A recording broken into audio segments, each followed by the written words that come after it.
pleasant good evening, good late afternoon, everybody. So good to have you back in the house one more time. Ernest Bethea, the last outlaw.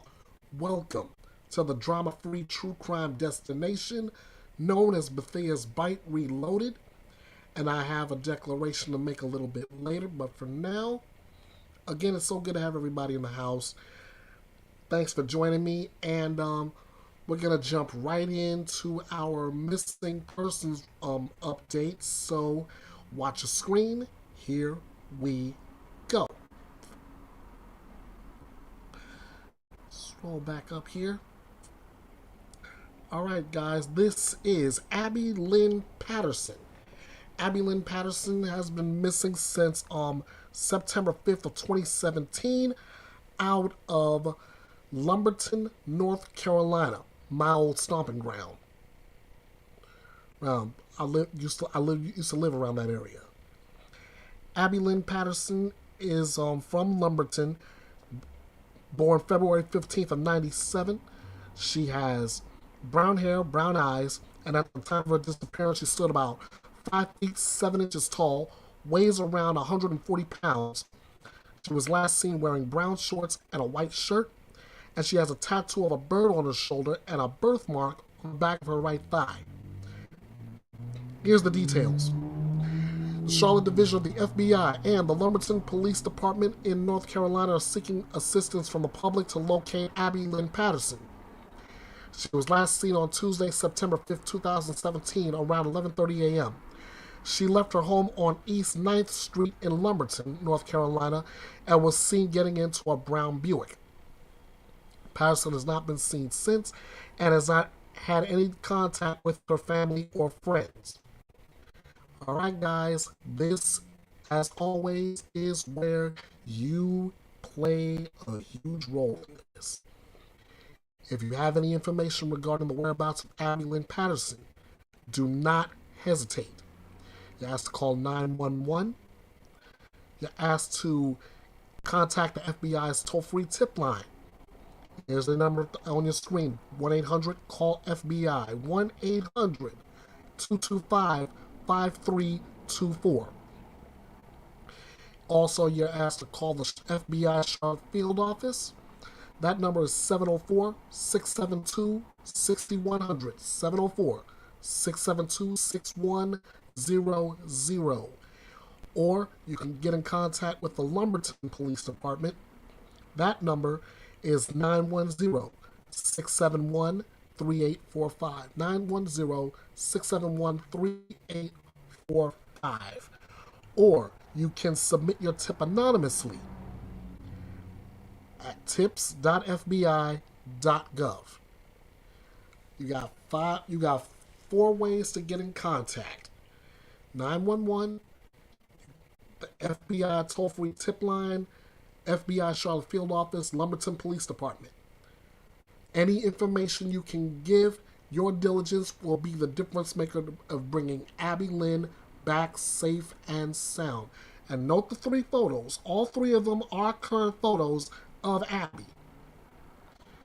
So, guys, especially in the Lumberton area, in the Charlotte, North Carolina area, this is where you can come in. This is where you can make that difference. Remember, you see something, say something. That way, we can do something. Let's do all we can to bring Abby Lynn back home safe and sound. All right. Now, before I get underway, I have a declaration to make. Since it was so successful last summer, I figured, you know what? Why don't I go ahead and try to do this again? So, ladies and gentlemen, I, Ernest Bethea, the last outlaw, hereby declare this summer season a summer of justice. That's right. Last year, I have knocked it out the park by by predicting a lot of guilty verdicts coming up in these summer trials. And I figured, you know what? Since I was so successful with it, I'm gonna run it. I'm gonna run it back and do it again. And I said, you know what? Why not? Another summer of justice, guilty verdicts coming down the pike. Let's go. Let's do that. And already I'm gonna go ahead. I got a couple. I have a couple of sentences later that shows you that I'm not playing around with this. Yes, but we'll get to those later. Right now, let's go on and get into this week's true crime and legal stories.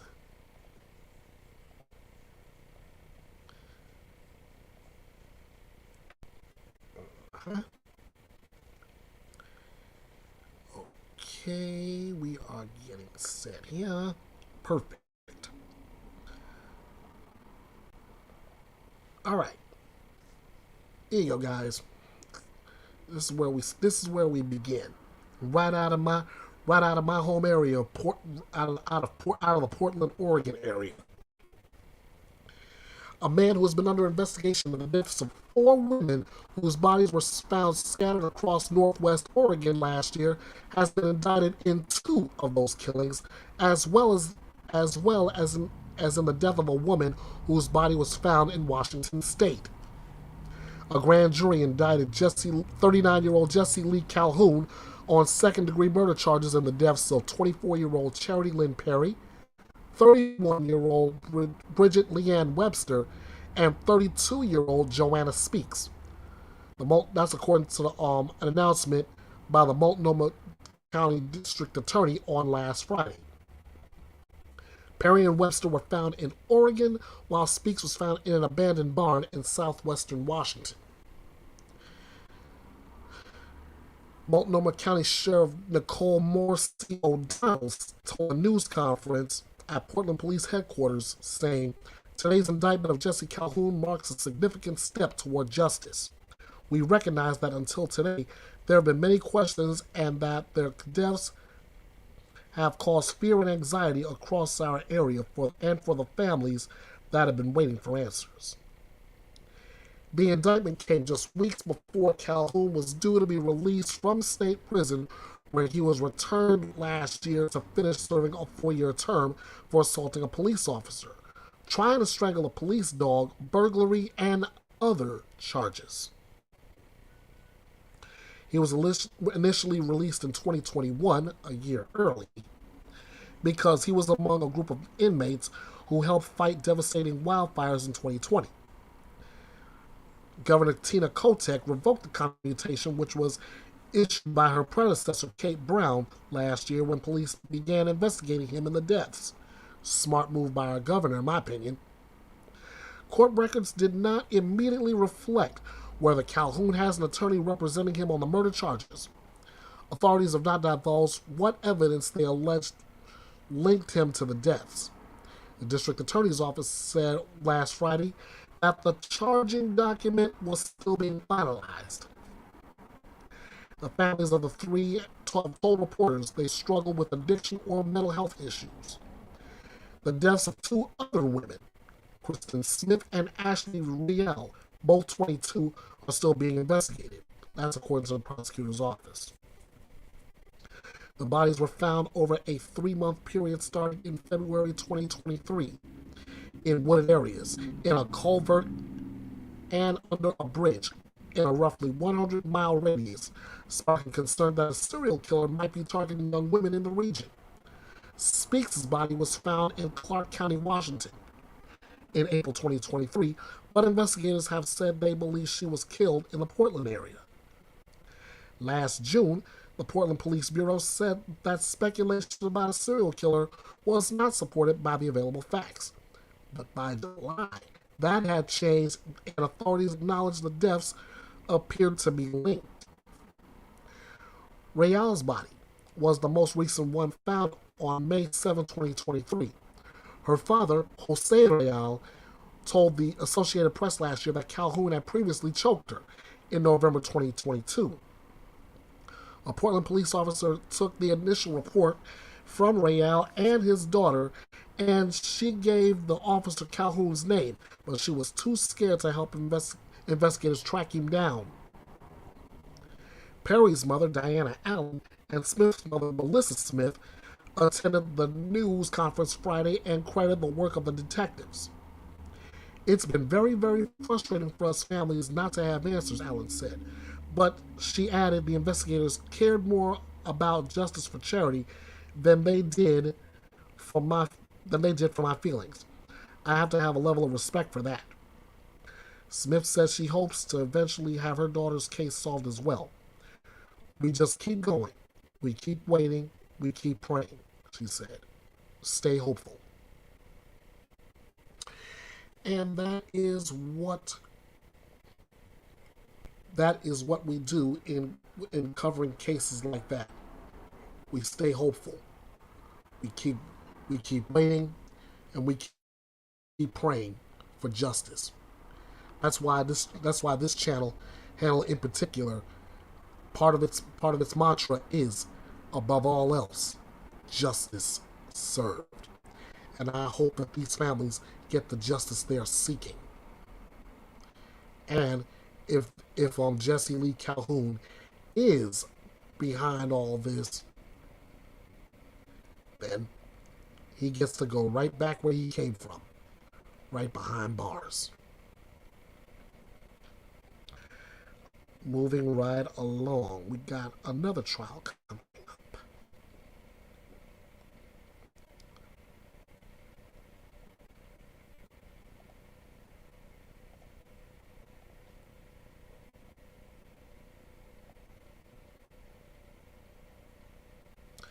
All right.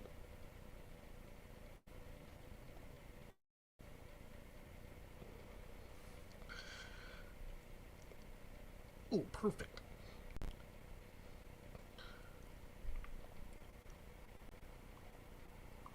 Okay, guys, we got a new trial coming up, and what you see on the screen, I'll talk about that in a little bit. But this little bit right here regarding Alec Baldwin, I'll talk about that in a little bit. But we do have a brand new trial coming up. So I'm gonna go ahead and take myself.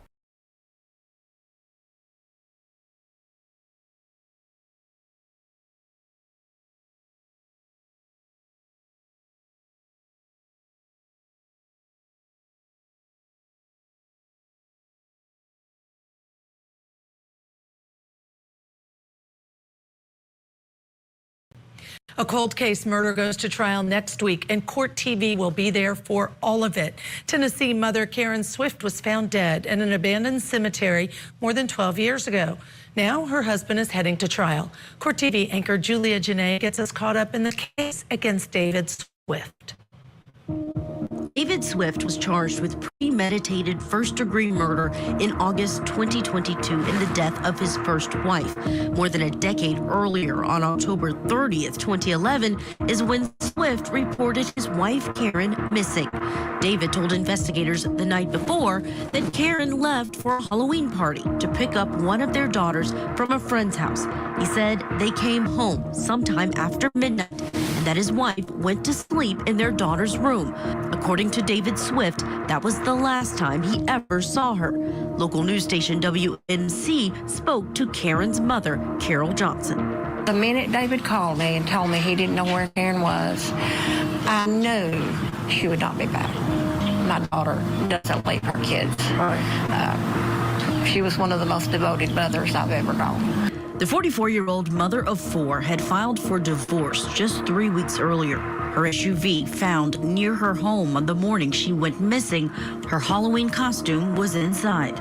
A tire was shredded and her purse gone. 6 weeks later, Karen's body was discovered under kudzu vines near a cemetery less than 3 miles from her home.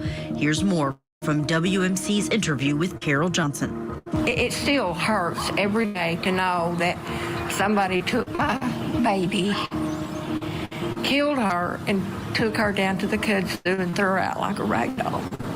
Karen's body was partially decomposed, but the medical examiner did discover a fracture on the right side of her skull. and he concluded she died from blunt force injury to the head. Manner of death, homicide. Years passed. Investigators reviewed the case and decided to move forward. A grand jury indicted David Swift. He was arrested in Alabama, where he lived with his new wife, and transported back to Tennessee. Tennessee local station WMC was there when Swift pleaded not guilty. Mr. Swift, any comment? Did you kill your wife? He was released on a $200,000 bond, but it was revoked in July of 2023 when he was charged with stalking his second wife. They lived in Alabama. He had remarried 5 years after Karen's death and separated just months before his 2022 arrest. According to court documents, David Swift allegedly put a tracking device on his second wife's vehicle. She filed for a restraining order in fear for her safety, noting allegations Swift stalked Karen and that they were also going through a divorce before her murder. Swift faces up to life in prison without the possibility of parole. Joining us to discuss, retired NYPD Executive Corey Pegues. Corey, listen, you know, I want to call this segment Someone You Know, because we know the reality is he's innocent until proven guilty. However, often things that happen to people when they're murdered is by someone they know or someone close to them. Absolutely. It's never really stranger murder. You know, it's a very small percentage of strangers murder. So someone knows her that killed her. And obviously, with the police investigation, along with the district attorney, they had enough probable cause to lock him for evidence they have to bring him to justice. And what do you think about the fact that with the second wife, they found a tracking device on her car? We know again that the first wife, that Swift, had filed for divorce 3 weeks before she went missing when she left for a Halloween party. What does that tell you about a person that he's accused of this crime, wife missing, found dead in a cemetery under the kudzu later, and then a tracking device on the next wife's car? Well, when I heard that, then I know that basically this guy has issues. This probably isn't the first time he put the tracking device on her. So he's a stalker. He's a stalker. He was mad and upset, allegedly, probably because she filed for the divorce. And this is a classic case. We see this all the time. People filed for divorce, and sometimes men can't let go.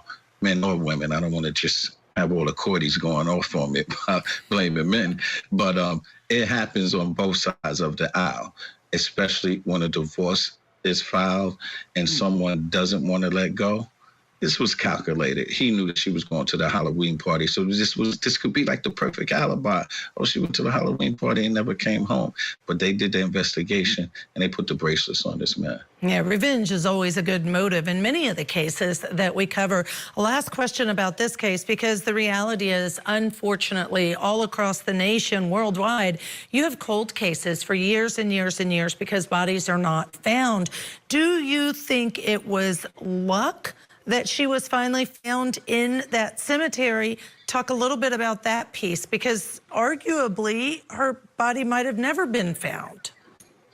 Yeah, listen, I believe in a higher power, and I believe that, God wanted her body to be found and to bring whoever murdered her to justice. And I mean, to dump it in the cemetery is like, why would you even do that? People go visit people in cemeteries. So that wasn't even a good location to drop a body. Yeah, that's a good point. People do. Now, she was under the kudzu, kind of covered, and that's a vine that creeps and crawls and covers things very quickly, familiar with it here in the South. But to your point, criminals aren't always the smartest. Thankfully, her body's been found. I just have to chime in and say, I too believe that no matter how long it takes to learn what happened to a person to find their remains, I believe that it does eventually come out.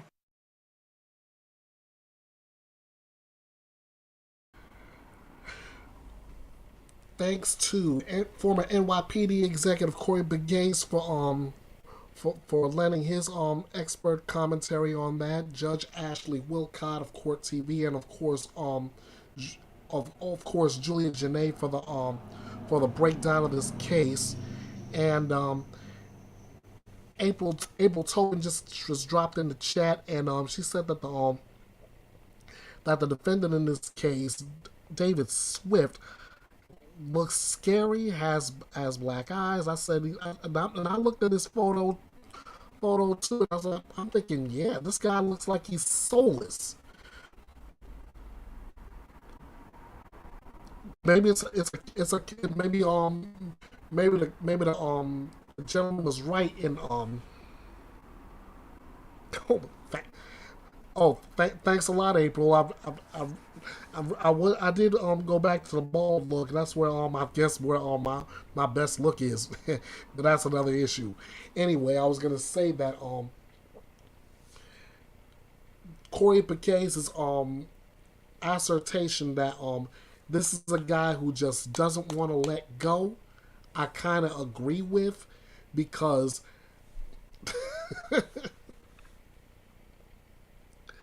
thank you. I really appreciate that. I was saying that these are the kind of relationships, and again, I'm going on both sides. I've said this on many editions of Bethea'S Byte prior to this one. Now I'll say it again. Ladies and gentlemen, if you have a significant other and things are not working out, let it go. Walk away. Walk away. It's that easy. Because the moment you make that decision to commit murder on your significant other, this is going to be the point where I start reporting on your case, heading to court on an edition of Bethea'S Byte Reloaded. And that's usually the point where I start hoping and praying that the victims' families get justice for what you did. Period. So in this case, David, if you did it, guess what? See, April's chiming in again. Unless they are psychotic, he wouldn't let her leave. So sad. Yeah, you might be right. You might be right, which is why you made that assertion earlier about the man's eyes, the man's overall look. You said scary, I said soulless. We could both be right. Again, like Julia mentioned, he faces a mandatory life sentence if he is convicted. We'll see what happens. We will see what happens when his case goes down. And I believe it starts Tuesday because Monday is Memorial Day holiday. All right, from Tennessee, we're gonna move to another case, and this is an update on the Corey Richens case. Oh, I got another update on that one too later on.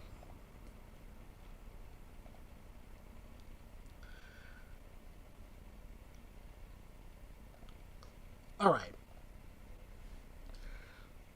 Stop me if you heard this one. Things aren't going well for the defendant. Now the defendant wants his or her attorney wants an attorney disqualified. Things aren't going well, and she wants to dismiss his or her own attorneys. That's what's going on with Corey Richens. Let me send this to Vinny Politan for a breakdown on that.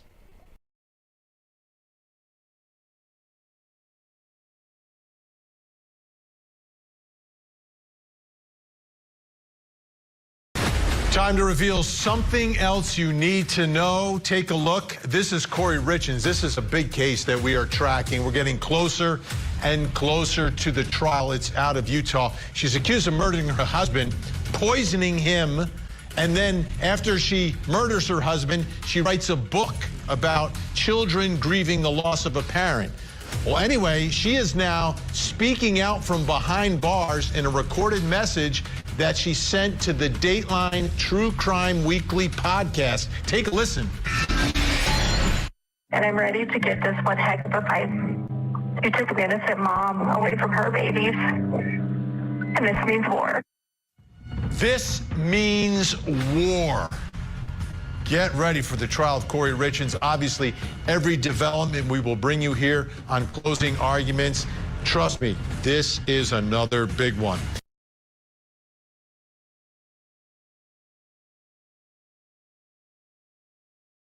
And then, man, she looks like it. She looks like it. I mean, come on. What in the world?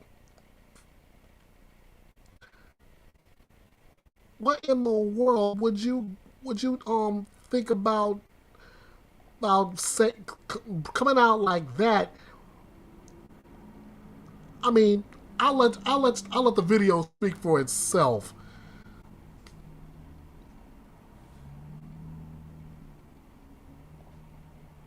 Oh no, never mind. He's already spoken of. I mean, this means war. I mean, what is this? What is this? Bugs Bunny? Of course you realize this means war. Yeah, like she can do anything. And the only thing she can do is sit back and pay attention, because what goes down in that courtroom is gonna go down, and her fate lies in the palm of 12 jurors. They have the power to say she's guilty, put her in jail, or she's not guilty, set her free. But I have another update on that case, which will break down a little bit later in Bethea'S Byte Reloaded. Right now, I want to go back to a video that I believe we brought up last week or the week before, regarding the Stephen Stern Madeline Soto saga. And I'm calling it a saga because there are more questions than answers to it. And what we'd like to know is, what did Mom Jen Soto know? What did Jennifer Soto know? And is there a possibility she could be charged? So before I do all that, I am going to go ahead and hit this. Oh.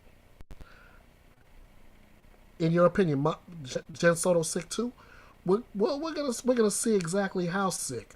But before we get there, let me cover all bases, starting with the copyright. Okay. And of course, I got to drop the trigger warning. Got to. That's how huge this is. All right, ladies and gentlemen, we're gonna pay attention closely to this before we get going.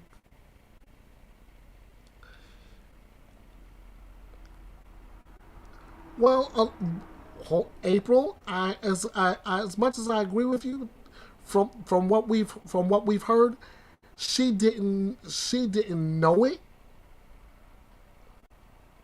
until she saw the photos on his phone. But we'll go with that in just a minute. Right now, I'm stepping out the shot.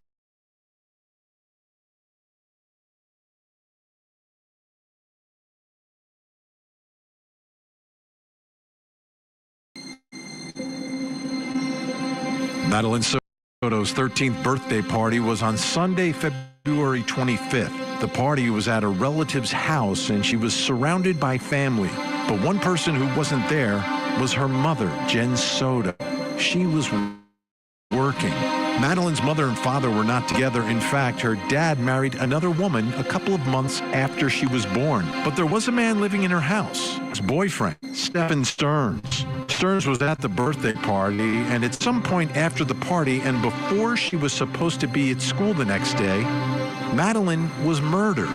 Stearns was the last known person to be with her, and he is alleged to have hundreds of disturbing photos on his phone of Madeline being sexually abused. Stearns has been charged in 2 separate cases. The first for the sexual abuse of Madeline depicted on his phone, and the second for the murder of Madeline. New information has been released in the case, and we are going to analyze that evidence. We'll listen to key parts of Stearns' 43-minute police interview. We got out the door maybe 7:30-ish, 7:45-ish maybe. Got over to that area. She was asleep in the car most of the time, just snoozing until we got there. And we'll look at the evidence connected to Madeline's mother, including statements from her indicating she allowed her daughter to sleep in the same bed with Stephen when she wasn't home and sometimes when she was home. Could she be charged? We'll answer that question as we continue our investigation into the tragic life and death of Madeline Soto. I'm Vinny Politan. Thank you for joining us here tonight on Closing Arguments. And with all this new information coming out in the Madeline Soto investigation, one thing is clear. No one protected her. She wasn't protected. And that's the role, that's the job of a parent. That is your first job and most important job. Your child, your responsibility. You need to protect your child. That didn't happen here. The adults in her life were not protecting her. And it's really the opposite of protecting. It's really the opposite here. So a lot of people are asking a lot of questions about Madeline's mom, Jen Soto, beginning with, what did mom know? Like, what did she know about what was going on, or allegedly going on here, based upon what investigators and prosecutors are telling us that they found? Did she know about the abuse? Did she have any idea? Did Madeline ever mention it to her? Did that ever come up in a conversation? Did she ever ask her daughter, what happens when you go into the room and go to bed with my boyfriend? Did she ask? Did she have any idea? Was she oblivious? Was her head in the sand? Or did she know something? And what about her disappearance and her death and her murder? What did she know? Because you go back and you look at some of those statements and you match it up to the timeline, not a lot of it's making sense. And we're going to go through that with some experts in Florida law about how all that works, because it's really, really problematic. And did she know about the lies, the seemingly proven lies that were told by Stephen Stearns about dropping Madeline off at school? Like, did she know that it was all made up? Did she have any idea? Like, how well did she know this guy? Off again, on again relationship for 7 years? Could you tell when he was lying? Or did you know that it was a lie? It's a huge question. Huge question. And that leads us to the next question, which gets much more serious, right? What did mom do? Like, did she do anything here? Well, at a minimum, based upon her statements to investigators, she told her daughter to go in the other room and sleep with Stephen Stearns when she was home and when she wasn't home. At a minimum, she did that, which is a lot, which is a whole lot. But did she do anything else? Because it seems like it was also very normal in the house for all three of them to be together. And there are families that are like that. You have a small child that gets scared or for whatever reason, they jump in the bed with you. I get it. I get it. But You know, in light of everything else we know now, the question is, what did mom do here, if anything? And also, did she ever ask any questions? Did she have any level of curiosity? And how much did she know about Stephen Stearns? Speaking of Stephen Stearns, what did he say? We saw the TV interviews and folks were like, whoa, there's something wrong with this man. But what counts the most is not what someone says to the media, but what they say to police when they're being interviewed. And remember, his interview is the result of a missing child case. But during the course of this missing child case investigation, other things come to light to investigators here. And they learn a whole lot more. And that's resulted in the charges against him for the sexual abuse of Madeline and for the murder of Madeline. So we have a lot of questions tonight. We're going to try to answer some of them. We're going to bring in some experts. And we're going to begin with Stephen Stearns, the defendant, the accused killer, because there's no charges against Jen Soto. She's not been charged, hasn't been named as a suspect, hasn't been eliminated. They say the investigation is continuing, but hasn't been named as a suspect, hasn't been charged with anything. Stephen Stearns has. So let's take a listen now to his story and what he told police.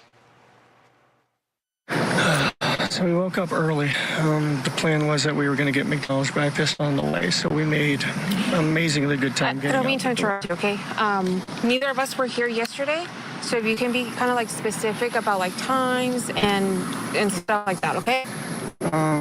Woke up around 7:15, somewhere around there, which is an early start for us, but we had talked about getting McDonald's breakfast beforehand, so we wanted to make good time. We did make good time. We got out the door maybe 7:30ish, 7:45ish, maybe. Got over to that area. She was asleep in the car most of the time, just snoozing until we got there. We got to McDonald's. We're close to McDonald's. I said, "You still want it?" She wasn't interested in the McDonald's anymore, so we continued on. And she wanted to be dropped off a little down the ways from the school. She's got this phase that she's been into lately where she's very particular about what car she's seen getting out of in front of the school. She prefers her mom's car, but my cars are, I guess, kind of hoopties. I get it. It's an image thing. But that was sometime probably between 8:20 and 8:40-ish, somewhere in there. It was along the stretch of the road that on the right side that has all the communities on it before you get to the overpass.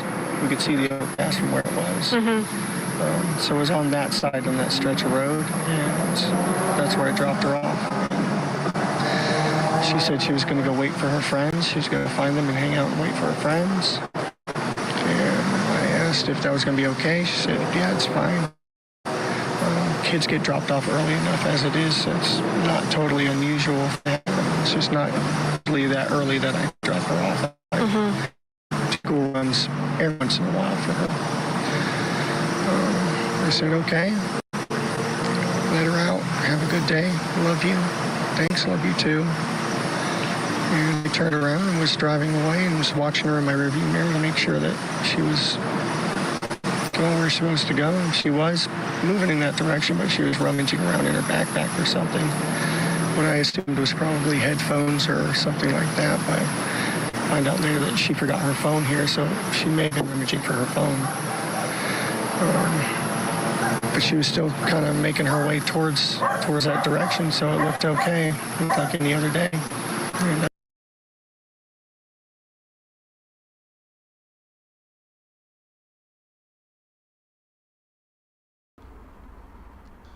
Hold it. If there is any guy, criminal defendant, and trust me, I've seen a number of them thus far during Bethea'S Byte Reloaded, that I personally would like to bust up real bad, this guy ranks up there. This guy practically surpasses Timothy Ferreter. And he was my first case.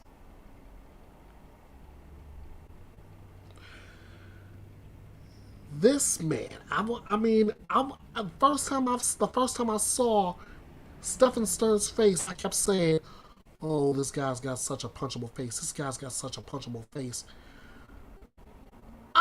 Let's listen to his interview. I wanna punch more than his face in. And with each one, it would be each one for Madeline and any other victim at his hands.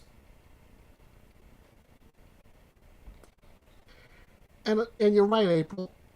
This guy lies worse than a sleeping dog. Let's hear.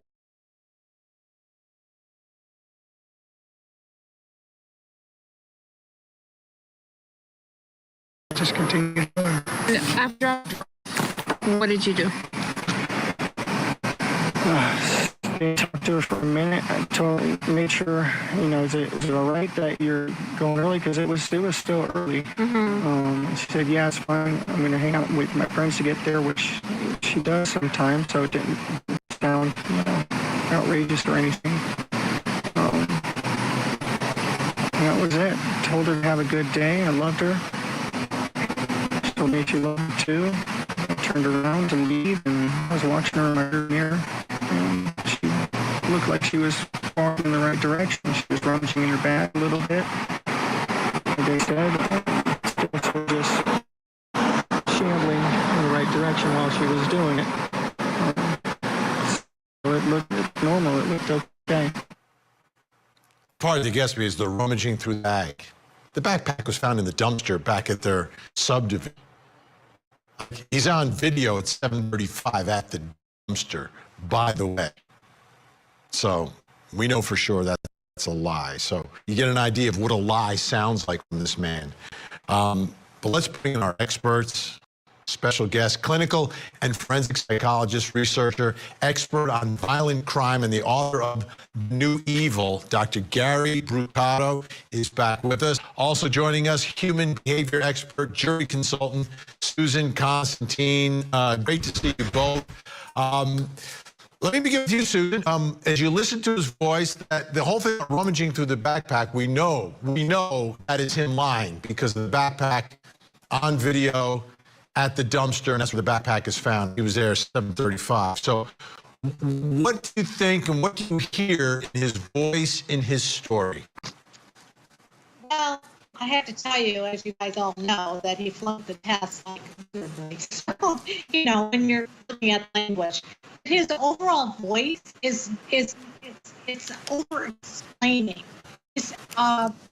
He feels like he's a victim. You can feel and hear this kind of victimization is in his vocal cords. It's like he's overwhelmed. He's really tired. In fact, I think at some point he said, had to take tranquilizers because I was just really overwhelmed. So it's really about him. He's a vulnerable narcissist. I've said this before, but overall, when I was looking at the statement, there's so much deception, Vinny. We need a whole show for just this, but I'd love to be able to break this down. Okay. Dr. Gary Brucato, from your perspective, hearing him tell his story about what happened, and at this point they have not found Madeline. They are searching for a missing girl. Well, my impression is that it sounds like somebody making up a story as it goes along. And it's important to remember that this interview is February 27th, and Madeline goes missing February 26th. So we're talking about somebody who theoretically could have killed, eliminated a person after a long period of filming sexual abuses and things like that.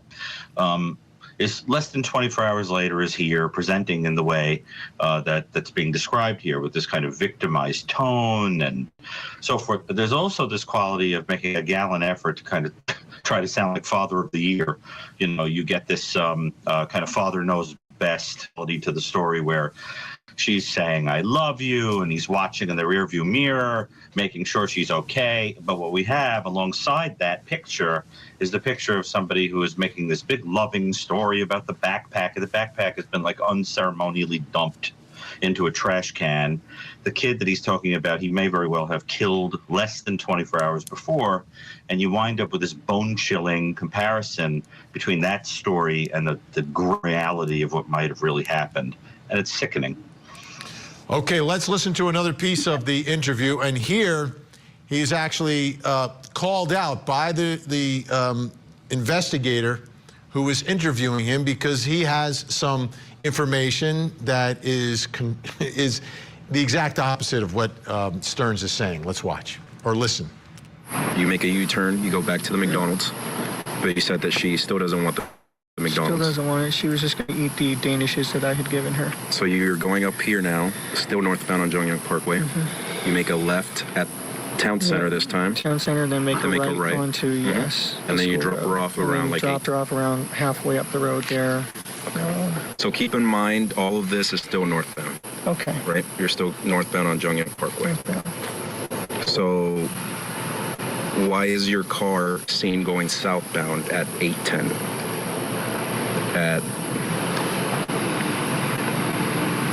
I'll show you what location it is. McDonald's is over here. At 8:10, your car is seen going southbound at this intersection. So meaning going toward Kissimmee.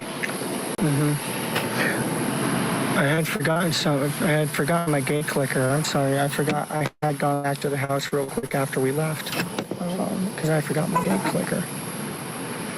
I actually had to go through the front gate and use my parking pass to grab my clicker.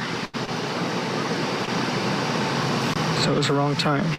I'm sorry. Like I said, I was guesstimating these times. I'm not a morning person. All right, Susan. This is like we've got a telephone booth with an elephant in it. But go ahead. Oh my gosh. Well, he's just making this up on the fly, right? So he's kind of waiting what the police officer's saying, and he's trying to then fill in the blanks. That's what a lot of them do. What do you know? And then I've got to try to figure out and maneuver around all those facts you have. And then he's coming up with excuses like, oh my goodness, I forgot to have my V8. You know, I need to go back and go and get my my clicker. But when you look at his language, I mean, this is what's really astounding. If you just look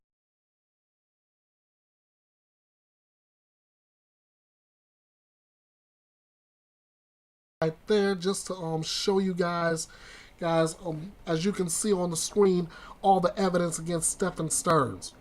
And as you can see, for a lack of a redundant phrase, this doesn't look good for the guy. He says he accidentally reset his phone, which a lot of us call BS on that. There's 20 incidents of filmed SA. He has 40 counts of possessing illegal images. There's a video of Stearns discarding evidence, so there's a little tampering right there. There's a video, excuse me. There's a video of Madeline dead in the car, and he was spotted near the location where the body was found.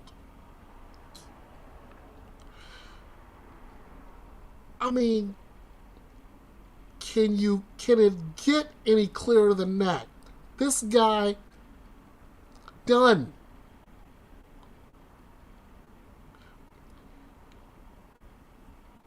The trial is just a mere formality at this point.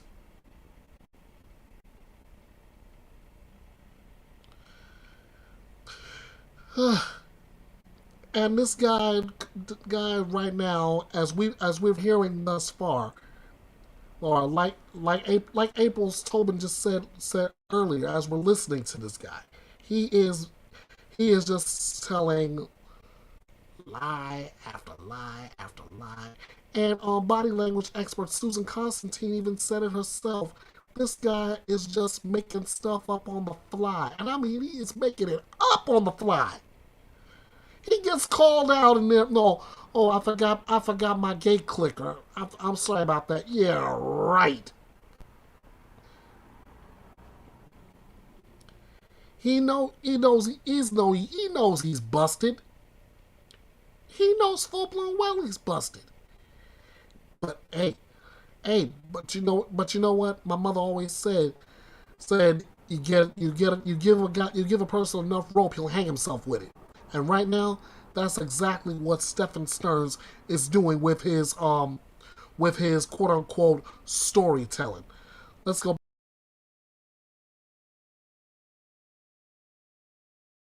Over the whole big picture. One of the things I want you to pay attention to is every single time he gives you a timeline. When he mentions a time, we find that in statements, when they make them, there's somewhere in there that number they pull out at the top of their head was generally something to do with the murder or the crime or something to do with it. He used so many contractures and missing pronouns when he didn't put himself into the story. He'll say woke up, or doesn't put I woke up, or she's rustling through her backpack. She may have done that another time, but he is like playing that as if it was happening in that present tense, but it may have happened before. So you have to see how this liar lies. And when you look at the totality of everything that he has spoken about, I mean, he is using the word after a lot, which is like passing of time. He uses justifications and minimizing his actions. He over-explains. I mean, he said the word so 26 times, Vinny, and then the word but. And that is what we call beholding the truth. Anything that is happening before that, you can even erase it. And then anything that comes after, you should be very skeptical. And that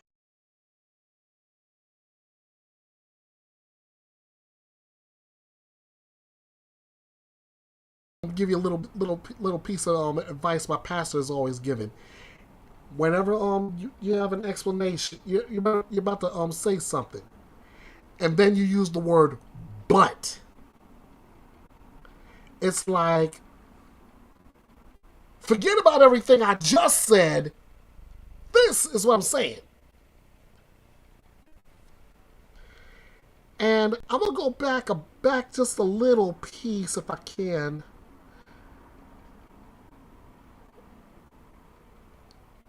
There. That's what I want to bring to your attention.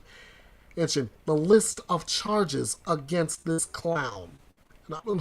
And I'm being nice by calling him a clown. 4 types of charges as on this list.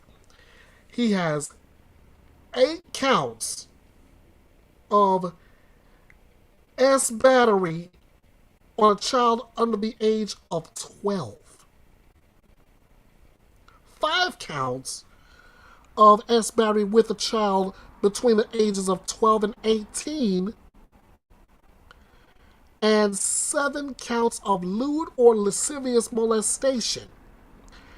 And then another 40. I kid you not, 40 unlawful possession of materials depicting S performance by a child with 10 or more images. Now, you tell me that there's something wrong with this man?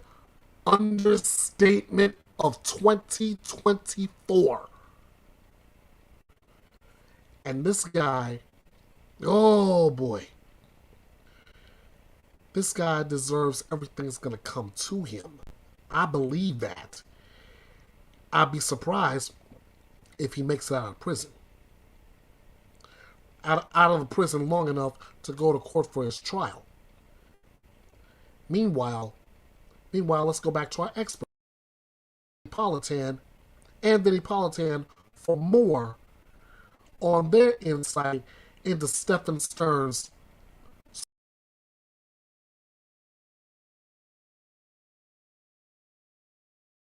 is what we call beholding the truth. Anything that is happening before that, you can even erase it, and then anything that comes after it, you should be very skeptical. And that's when he's talking about these backpacks, all these specific events. Look through the statement. It is astounding, truly. I mean, there's 11 pages of it. I made all these notes on here. It is outstanding. So anyway, overall, we know he's a liar. He's making this stuff up and he's getting caught. You could see in his, listen to his voice pitch, and he actually agrees with him. He goes, okay. It's because he knows. So then he's got to quickly conjure up something like, and come up with another story. But there's a long pause because he's listening to what the officer is saying. In the meantime, he is already constructing his next story. It's unreal. As you described, not putting the pronouns in. Same exact thing happened in another case we're covering. Maya Miliete, her husband Larry, when he was telling his story to a reporter, he did the same exact thing, and his voice almost sounds similar in the way he's doing it. Okay, let's take a listen to a little bit more. And this is the moment, Dr. Gary Brucato, where he has to give up his phone. And we know what's on the phone. He knows what's on the phone. The officers are about to find out, but let's take a listen to how that goes. In the meantime, while we're waiting for all this to get sorted out, I am going to hold on to your phone, okay? I'll give it back to you when we're done. Okay? Do you have any questions for us? How long are you going to need my phone? I'm not sure. I'm waiting for my supervisor to call me. My dad. No, it's just my dad's using that to get a hold of me and get updates. They can call Jen's phone. Okay. Did the other detective give you his business card? I believe so. Okay, well, here's mine in case you want it for any reason. Okay. Okay? Mm-hmm. Do you swear that everything you told us is true? Yes. Okay, thank you so much. Thanks for your time. All right, Dr. Gary Brucato, we also have to remember that the phone, when he handed it over, he said, oh, yeah, I accidentally did a factory reset on it yesterday. Well, it fascinates me because with some of these types of people, one of the signs of lacking empathy is that you can't feel that other people could tell that your story is ridiculous, that you actually think they're believing you and that you're controlling them. And it's quite interesting. You imagine that stories like this might have worked on children, but they certainly don't work very well when trying to deceive an adult. And I think the fact that it was the phone that he seemed to get a little extra freaked about has to do with the fact that the phone figured so powerfully into his fantasy life.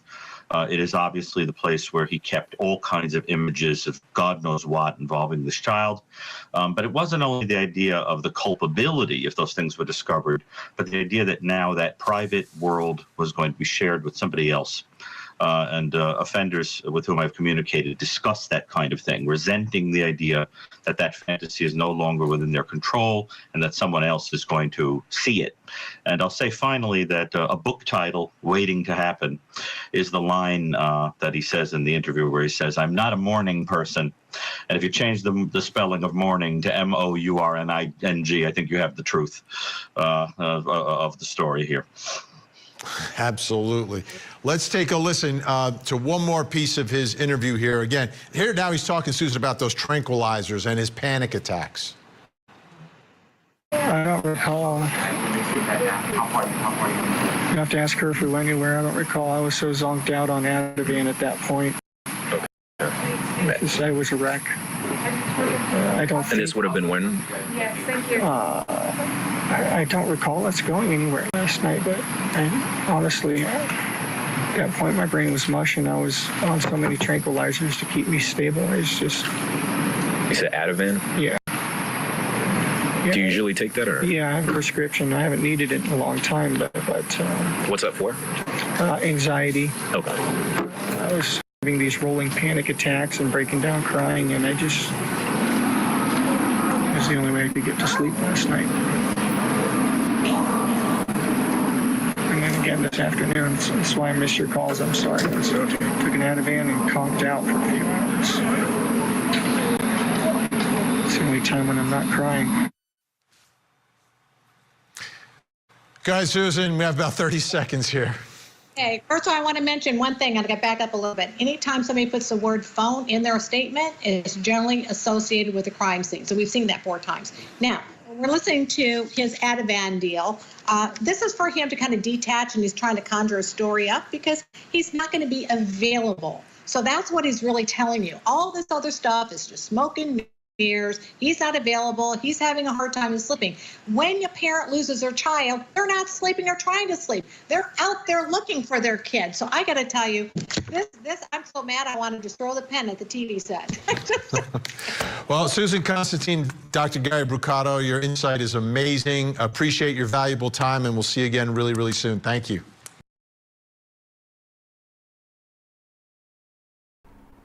I had to hit the pause button there because like Susan Constantine, I wanted to hit the computer screen listening to him talking about oh, I have anxiety and this, that, and the third, and I can't sleep. Like Constantine said, Ed, if you're a parent, you're worried about your missing child. You're not gonna be able to sleep. You're looking for your child. Oh, see, that goes for you too, Chris Proudfoot. That goes for you too, Katie Proudfoot. But that's another story in itself. Oh, in fact, I know I've got a creator right now. He's already gone live, and he said that he's sick and tired of the circus. Do I blame him? Not in the least.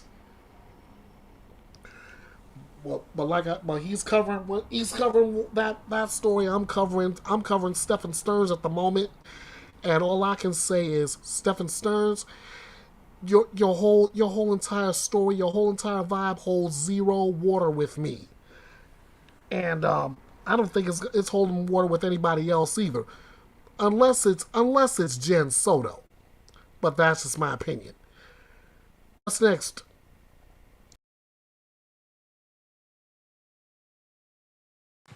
All right, folks, when we come back, we're going to talk about Mom, Jen Soto.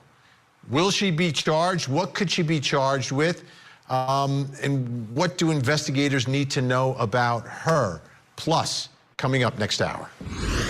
Chad Daybell has been accused of horrible things, and they are all connected to his marriage to convicted murderer Lori Daybell. Chad and Lori were leading a doomsday cult of preppers, preparing for the end times. They allegedly decided who was light, who was dark, who was a zombie, and who needed to die. In the end, Lori's husband Charles was shot and killed. Lori's children were murdered and buried in Chad's backyard. And Chad's wife of 28 years, Tammy, also died. Now, Chad stands accused of triple murder and is facing the death penalty. Today, his children took the stand on behalf of their father, accused of murdering their mother. Is there any instant that you can recall in your teachings as part of the fundamental or LDS church where by casting out a spirit, the result is someone dies? No, the goal of it is so that way you have your own body back and be in control of yourself.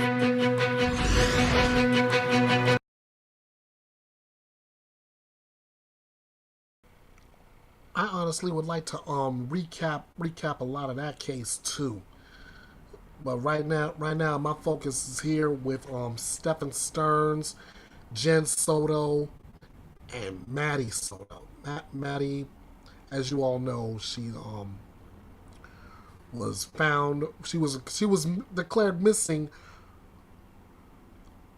She was declared missing. Then they found her body. Stephen Stearns charged with her murder, with so many sexual assault charges, including the stuff that's on his phone. It's not even funny, guys. Now we're gonna get ready and dig into Jen Soto. We're gonna find out exactly what they're gonna charge her with, if she should be charged. I believe she should, if she was the type of woman who chose her man over her daughter, and then decides to put on a Emmy, Oscar, Tony Award-winning act.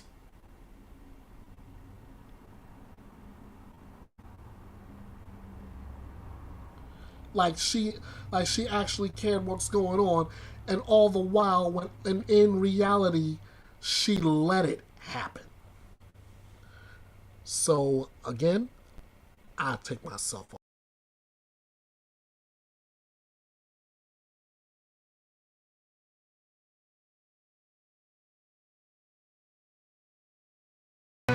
This hour is sponsored by Sotic 2. Find it at Sotic2.com. This hour is sponsored by... She was, we dropped her off at school, close to school. She wanted to walk the rest of the way. She was spotted walking by the church, by the middle school, on the cameras. They saw her hang out in the parking lot for a little bit and then get up and leave. They didn't see a vehicle or anything else. They just saw her walk away around 9 a.m. heading towards the school, but she never made it. None of that is true, by the way. None of it. That's Madeline's mom, Jen Soto, speaking to WFTV down in Orlando. None of that is true. Like, it's all false. Now, was it based upon what Stephen Stearns was telling her? Did they together come up with the story? I don't know. Well, this story is completely devoid of any truth. Now, that's what she told the media. Let's get into what she is telling investigators, because I think that's a little bit more important, right? And no attack of we in the media, but what you tell investigators carries a little more weight. So Jen Soto completed a sworn written statement to the Orange County deputies to the following. Jen Soto stated on 2/26/24 at approximately 0800 hours, she saw Madeline getting ready for school. 8 o'clock in the morning, she saw her daughter getting ready for school. 8 a.m. approximately, okay? Now, let's go through some of the other pieces of the timeline that investigators have in this case. Stearns is spotted at 8:10. A license plate reader captured Stephen's vehicle with Florida tag, driving away from the school at 8:10. The school's like 20 minutes away. It's about 20 minutes away or so. And he's driving away from the school back towards Kissimmee, where they live, at 8:10. Again, she said she saw Madeline getting ready for school at 8. What else do we know? The sheriff, the Orange County sheriff, spoke about a couple other pieces of the timeline. Take a listen. We have video evidence that shows Stephen Stearns discarding items in a dumpster in that apartment complex in Kissimmee at 7:35 on Monday, February 26. Detectives later recovered Madeline's backpack and her school-issued laptop from that dumpster. At 8:19, we have evidence that shows Stephen Stearns returning to the complex, and Madeline was visible in that vehicle. We believe she was already dead at that time.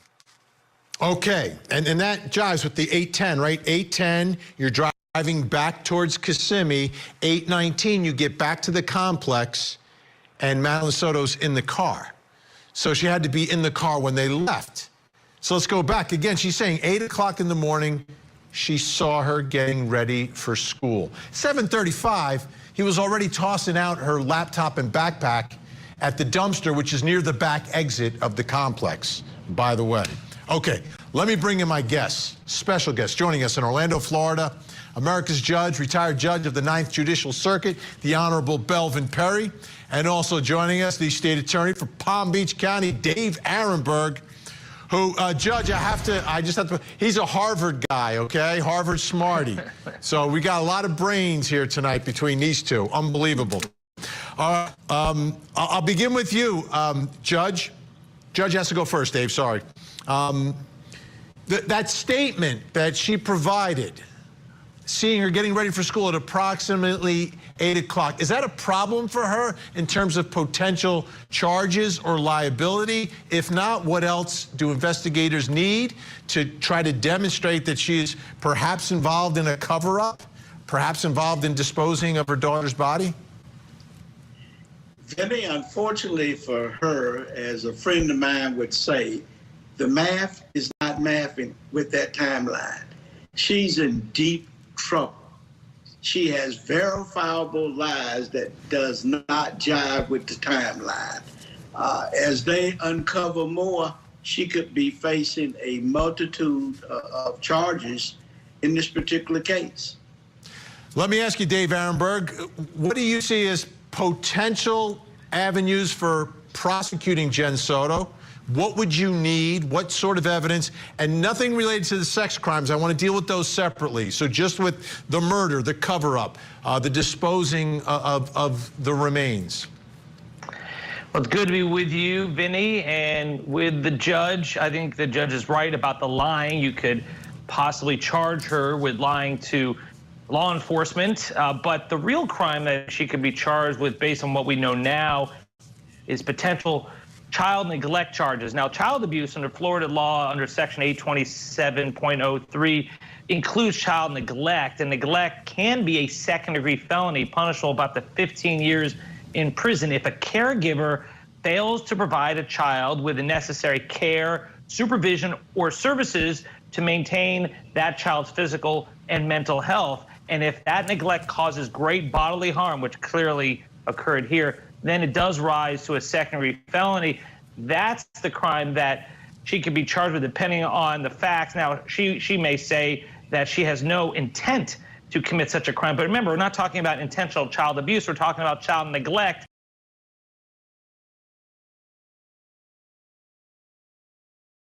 My God. It's safe to say that, I think it's safe to say that mom is in hot water. And that's saying a great deal. One, as you can see right across the screen, wait, let me take myself out of it.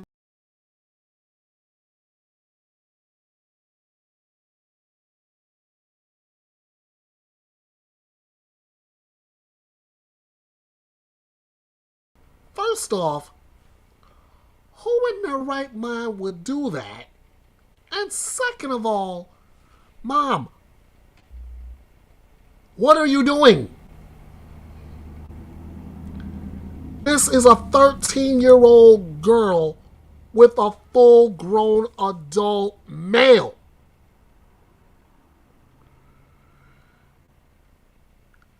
And here I was at the beginning, I thought Jen Soto was a victim too, because of Stephen Stern's controlling type nature. But now, this child neglect plus line of police, who knows what else she's lied about.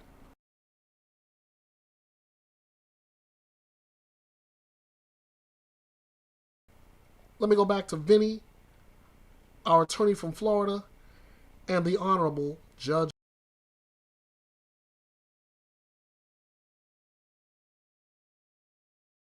And by its own terms, neglect doesn't mean intent. It just means that you're neglectful. And I think when you encourage your daughter to go sleep in a bed with your boyfriend in another room when you're not even there, then I think that meets the standards for child neglect. All right, let's get to that. Let's take a look at that, because this, again, is part of the statement that was made by Jen Soto. She stated while they were together, they would either all sleep in the same bed, or Madeline would sleep with her when Stephen wasn't there. When asked if it was normal that Stephen and Madeline sleep together without her being there, she said yes. Jen Soto stated if she needed a good night's sleep due to her anxiety, she would ask them to sleep in a different bedroom. So, Judge, what would be necessary? How could you prove that she had any idea what was happening to her daughter. Would you need that to connect her to any of the, to connect Jen Soto to any of the sex crimes? I think that's the biggest question people have. Can she be connected to what Stephen Stearns was doing? Or do you need something more here than just allowing it to happen or sending them into the other room? The problem that the state is going to have is connecting her with the sex crimes. Currently now, based upon what has been given to the public, and that's out in the public domain, we can't say what actually occurred besides her sleeping in the same bed. Logically, one could conclude that, but that's not enough proof at this time. I suspect that's the reason why this case is still being investigated and that they're taking a very close look at the mother. That's just not normal for that young lady to sleep with this guy, particularly when you look at the breaks between the dates of the sexual assaults. You have a break, then you have the assaults renewed. There's a lot going on that we don't know, and she holds the answers to those questions. She does, and then the question is she no longer speaking? Where is she? What is she saying at this point? Okay, so the bottom line here, what I'm hearing from both of you is that false statements to police potentially, child neglect potentially. When we come back, let's talk about proving the case for the sexual abuse against Stephen Stearns.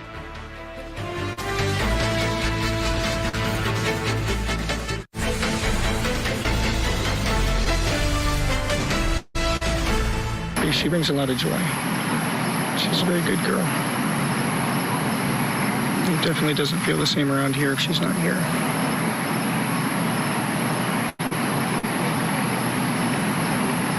She was so happy, too. She was looking forward to my visit here. She was looking forward to us all being together. She was just happy. She was just very happy.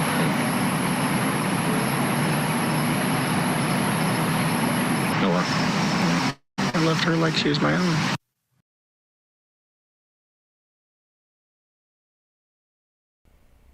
Sure you did, Stearns. Sure you did. Yeah, like allegedly to the point where you just kept essaying her and essaying her over the years until she finally ran out of usefulness. She hit that tender age of 13, and you had to get rid of her. This is going to be that point where you fall for that. My focus, though, right now is on Jen Soto. She admitted that he allowed this man, if you want to call him that, to sleep in the same bed as her daughter.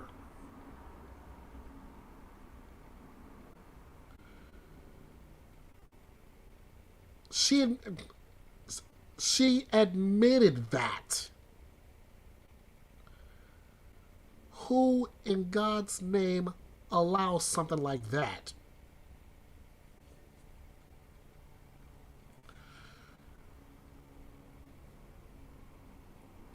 Then you got all these charges that's on this man. You got all these charges. And Jen could be hit up too. She lied to police.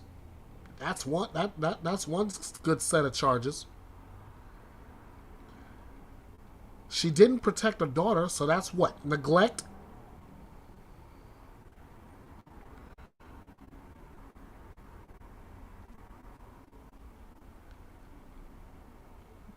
And like Judge Perry said, Jen holds the key to cracking this case wide open. Possibly shutting Stephen Stearns for good. My question is, who will she choose? Justice for her daughter, or setting her man free? Let's go back.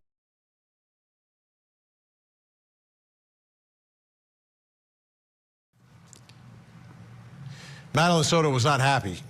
She's telling her friends at age 13 she wanted to go live out in the woods, away from this monster and away from her mother. A lot of charges. He's been charged with her murder, but the first case, the first trial, will be the sex abuse case. Those charges: sexual battery on a child under 12, 8 counts; sexual battery child 12 to 18, 5 counts; lewd or lascivious molestation, 7 counts; unlawful possession of materials depicting sexual performance by a child, 10 or more images, 40 counts of that. You take a look at the sex abuse, and I mean, it just goes on and on. Look at these dates. All these years, you've got one going all the way back to when she was about 8 years old. It is just unconscionable. Now, what I want you to take a look at now, his Google Drive is found, right? Several images and videos were located which depicted an apparent child with her breasts, her private parts, front and back, as the focal point of the pictures and videos, all right? Kind of zooming in on these parts. There were also pictures and videos depicting an apparent child's bottom, front, and mouth being penetrated by a man's sexual organ. The child was later identified as Madeline Soto. One folder that appeared dedicated to Madeline contained over 1,700 files. A majority of these photographs and videos showed Madeline in different sexual positions. While reviewing, and also what they had to do was match up the clothing. They observed several different pieces of clothing to include patterned underwear, shirts, blankets, and sheets. The detectives searching the residence were contacted and confirmed they found the same distinctive clothing worn by both Stephan and the victim in Stephan's room and the victim's room. And there's another way to identify, because some of these pictures, you're not seeing faces, right? They're zoomed in. You're not seeing faces. But the male organ observed penetrating the victim had a distinct marking on it, which consisted of a bright pinkish colored skin below the top until approximately a quarter of the length down the male organ. And the Orange County detectives had previously shown Jen Soto photographs, and she had identified them for identification purposes. But then when she was shown the photos of her daughter being abused, she said, "I don't recognize any of this." They also made a request for DNA, a buccal swab from Stearns, blood, saliva, cells to be collected from the photographs and swabs of his private regions, and clothing worn by him.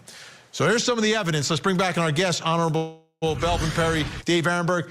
Dave, unfortunately, in the sex abuse case, the victim is no longer alive, cannot testify, won't be there.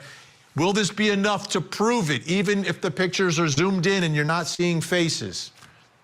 Oh yeah. I mean, they've got a lot there. I mean, in some of these cases, you don't have this kind of evidence. I mean, you have his own phone, his own drive. You have the acts occurring at the home where he lives, and you can identify the home pretty clearly. And so I think they've got him on these charges. And, you know, the hope is, I think, for prosecutors is that they could get the mother to flip and to testify against her boyfriend. Maybe that's why they haven't charged her with a crime yet. And I do realize that they don't have the mother dead to rights on the charges, but they still have enough. If they wanted to charge her, it's not overwhelming, but I think they're still trying to convince her to testify. But she may not know anything. She may just be head in the sand, totally in the dark, totally clueless, which goes to the neglect that we were discussing earlier. All right, Judge, a lot of people, including myself, have questions about how this trial would work. We're talking about really explicit child pornography. If he takes this to trial, does the jury see the photos? How does that work inside of a courtroom? Does the defendant get another look at this stuff that he created? First of all, the jury will see the photographs. More than likely, the judge will close the courtroom. so that spectators would not be allowed to see those type of photographs. I suspect that the judge will only permit his attorneys under in-camera inspection to view those particular photographs. The problem that this man has is in taking these photographs for his pleasure, they are now turned into his nightmare, which he richly deserves. Dave Ehrenberg, there's also been a lot of discussion about the law down in Florida, the death penalty applying to sex crimes. What's the state of the law right now, and would this case qualify?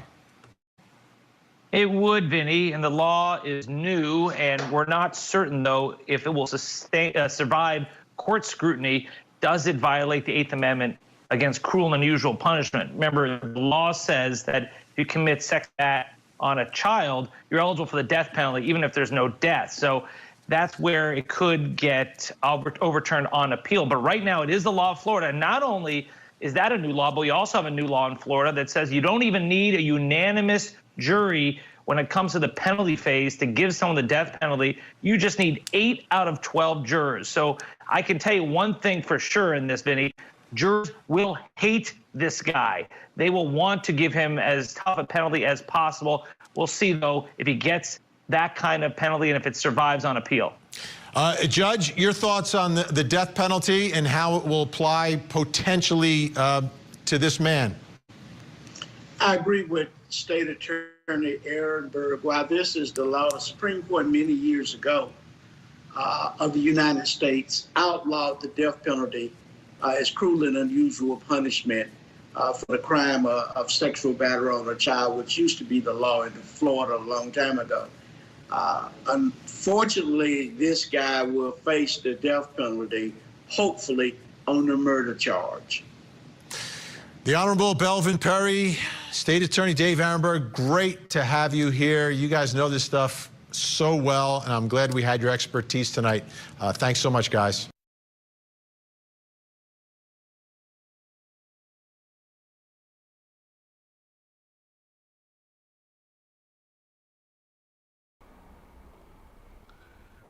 And my thanks to Vinny Politan, Judge Belvin Perry, State Attorney Ehrenberg for their expertise on this as well, because this is something that has been eating away at me and eating away at me and eating away at me. Excuse me. And now that I got a little bit more clarity, I can say for certain that if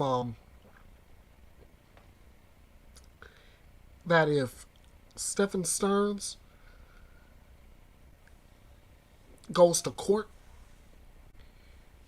he can almost guarantee he's going to be going away for a while, if not permanently. And by permanently, I mean the death penalty. All right. Let's move on to a news story.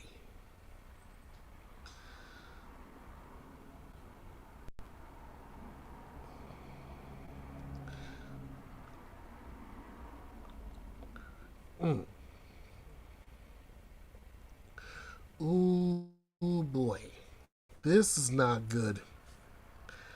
Sheriff says a former Red Sox pitcher was arrested in an underage sex sting.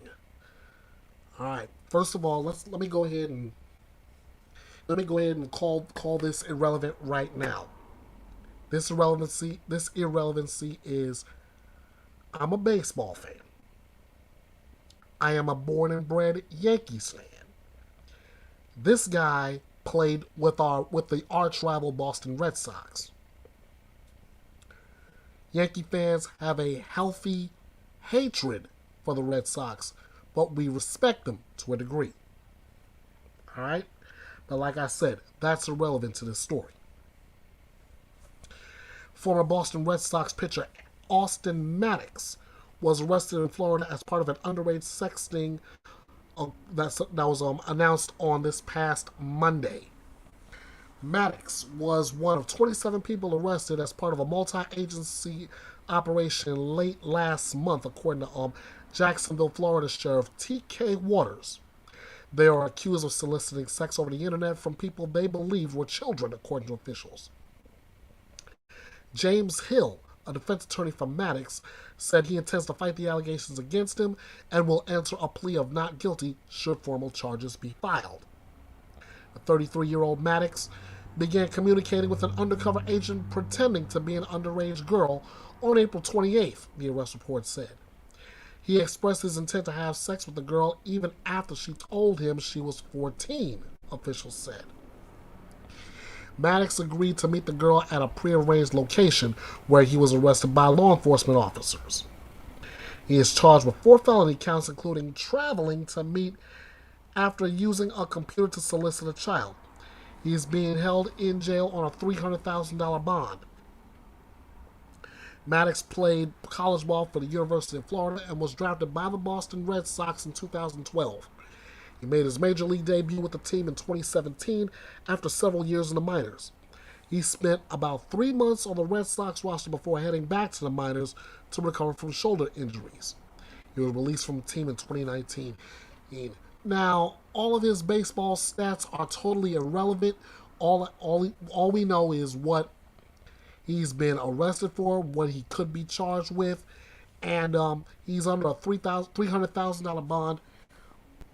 If these charges stick, Austin Maddox is in hot water. And forget 3 strikes. If these charges stick, Austin Maddox, you're out. There's no easier way to put that. All right, next up, another story involving a child. Mom not doing what she's supposed to do.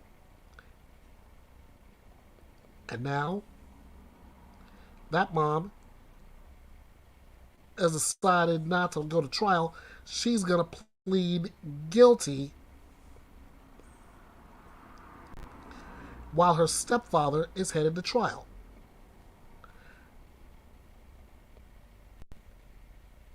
Let's go back to Court TV for the latest.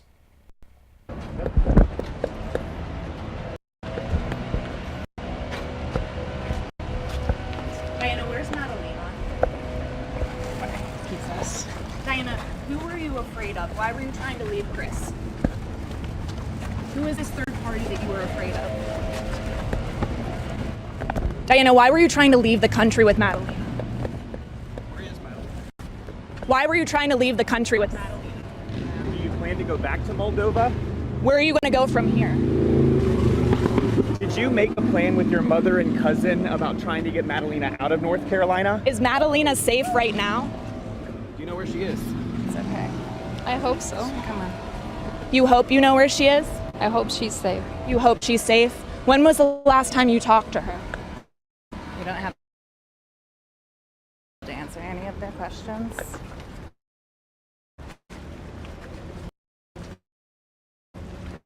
Do you know she's safe, Diana? You're okay. Come on, Diana. We're gonna.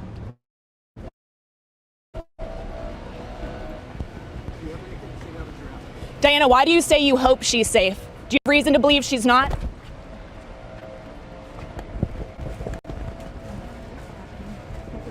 Diana, do you think she's in danger right now? Is there anything you want to say to your daughter?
And Diana Kojikari gives you absolutely nothing. Her daughter is missing. Pertinent questions are being asked, and she gives you absolutely nothing. Mother of a missing North Carolina girl changed her plea while her child's stepfather heads to trial.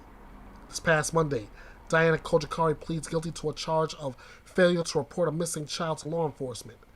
Diana's daughter, Madalena Kojikari, has been missing since November of 2022.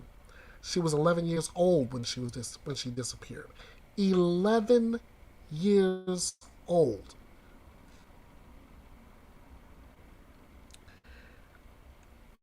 Which is why I am about to bring up this poster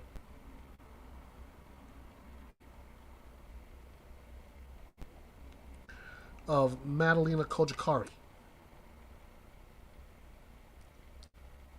Give me one brief moment.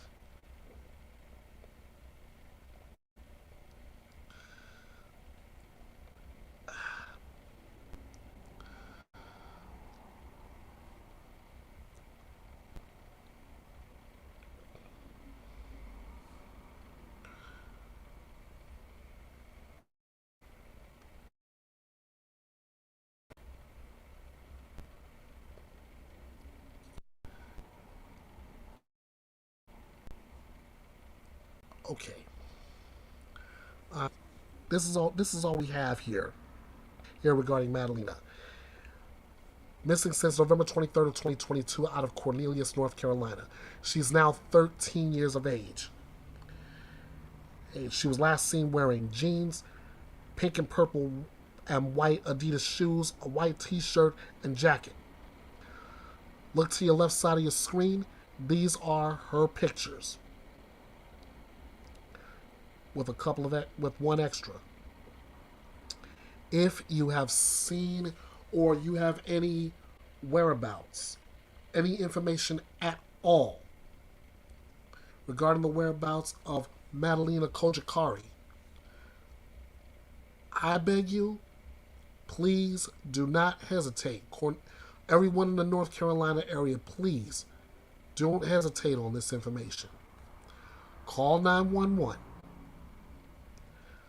Call the Cornelius Police Department in North Carolina at 704-892-7773.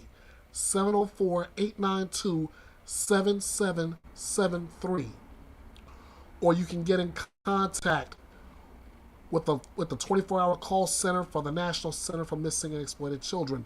That number is 1-800-THE-LOST. 1-800-843-5678. Like I said, with the Abby Lynn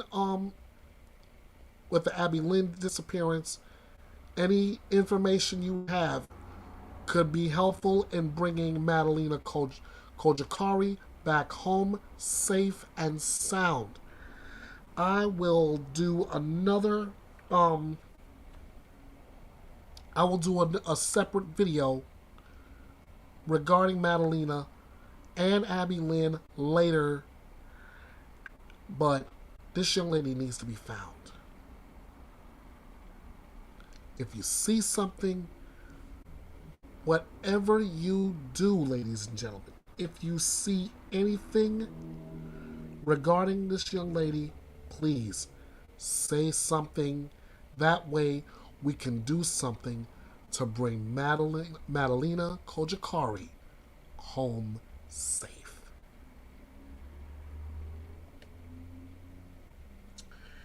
Anyway, back to Diana. Her husband, Christopher Palmer, arrested 2 days after Madalena was reported missing to a school resource officer. She was last seen getting off the bus on November 21st. Diana waited nearly a month before reporting the child missing on December 15th. And at the time of the arrest, both defendants pled not guilty.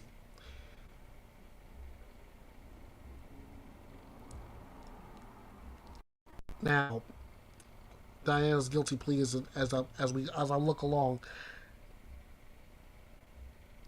Diana's guilty plea was not part of a plea deal, according to court documents obtained by Court TV.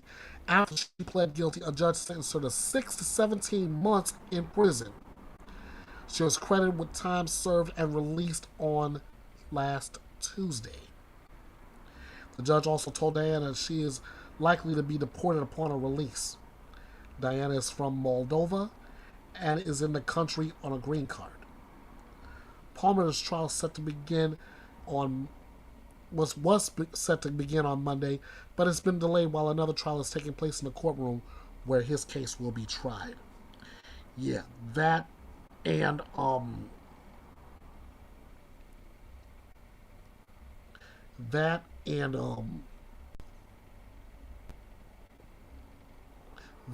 the opening statements have already started.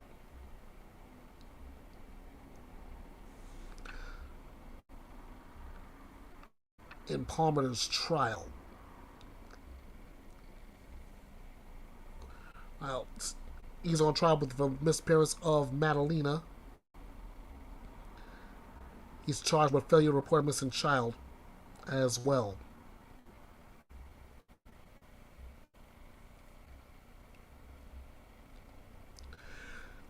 Guys, this is, I say this all the time, this is where rubber meets road when it comes to missing children.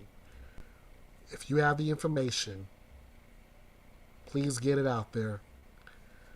Let's bring these kids home. Let's bring any missing person home.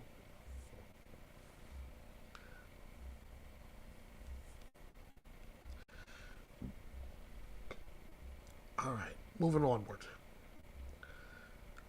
Oh, here's a surprise.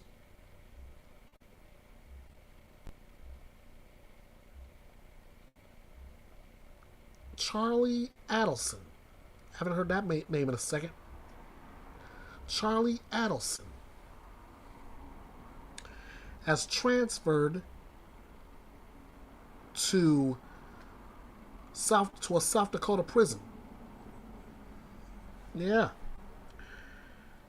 Charlie Adelson, the wealthy Fort Lauderdale periodontist who's serving a life sentence for plotting to murder Florida State University law professor Dan Markle, has been transferred to a prison in South Dakota.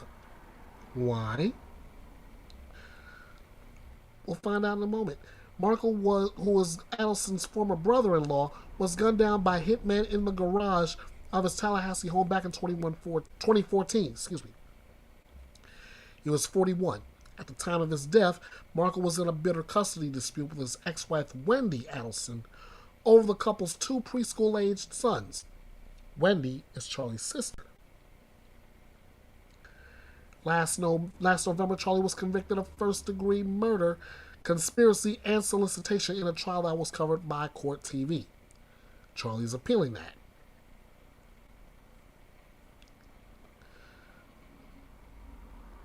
So what I'm gonna do, instead of doing all this talking and all this particular reading, I am going to give you a little piece, give you some video. This is the insiders telling all as to why Charlie Adelson was transferred to a South Dakota prison. All right, so let me show this. More than less of.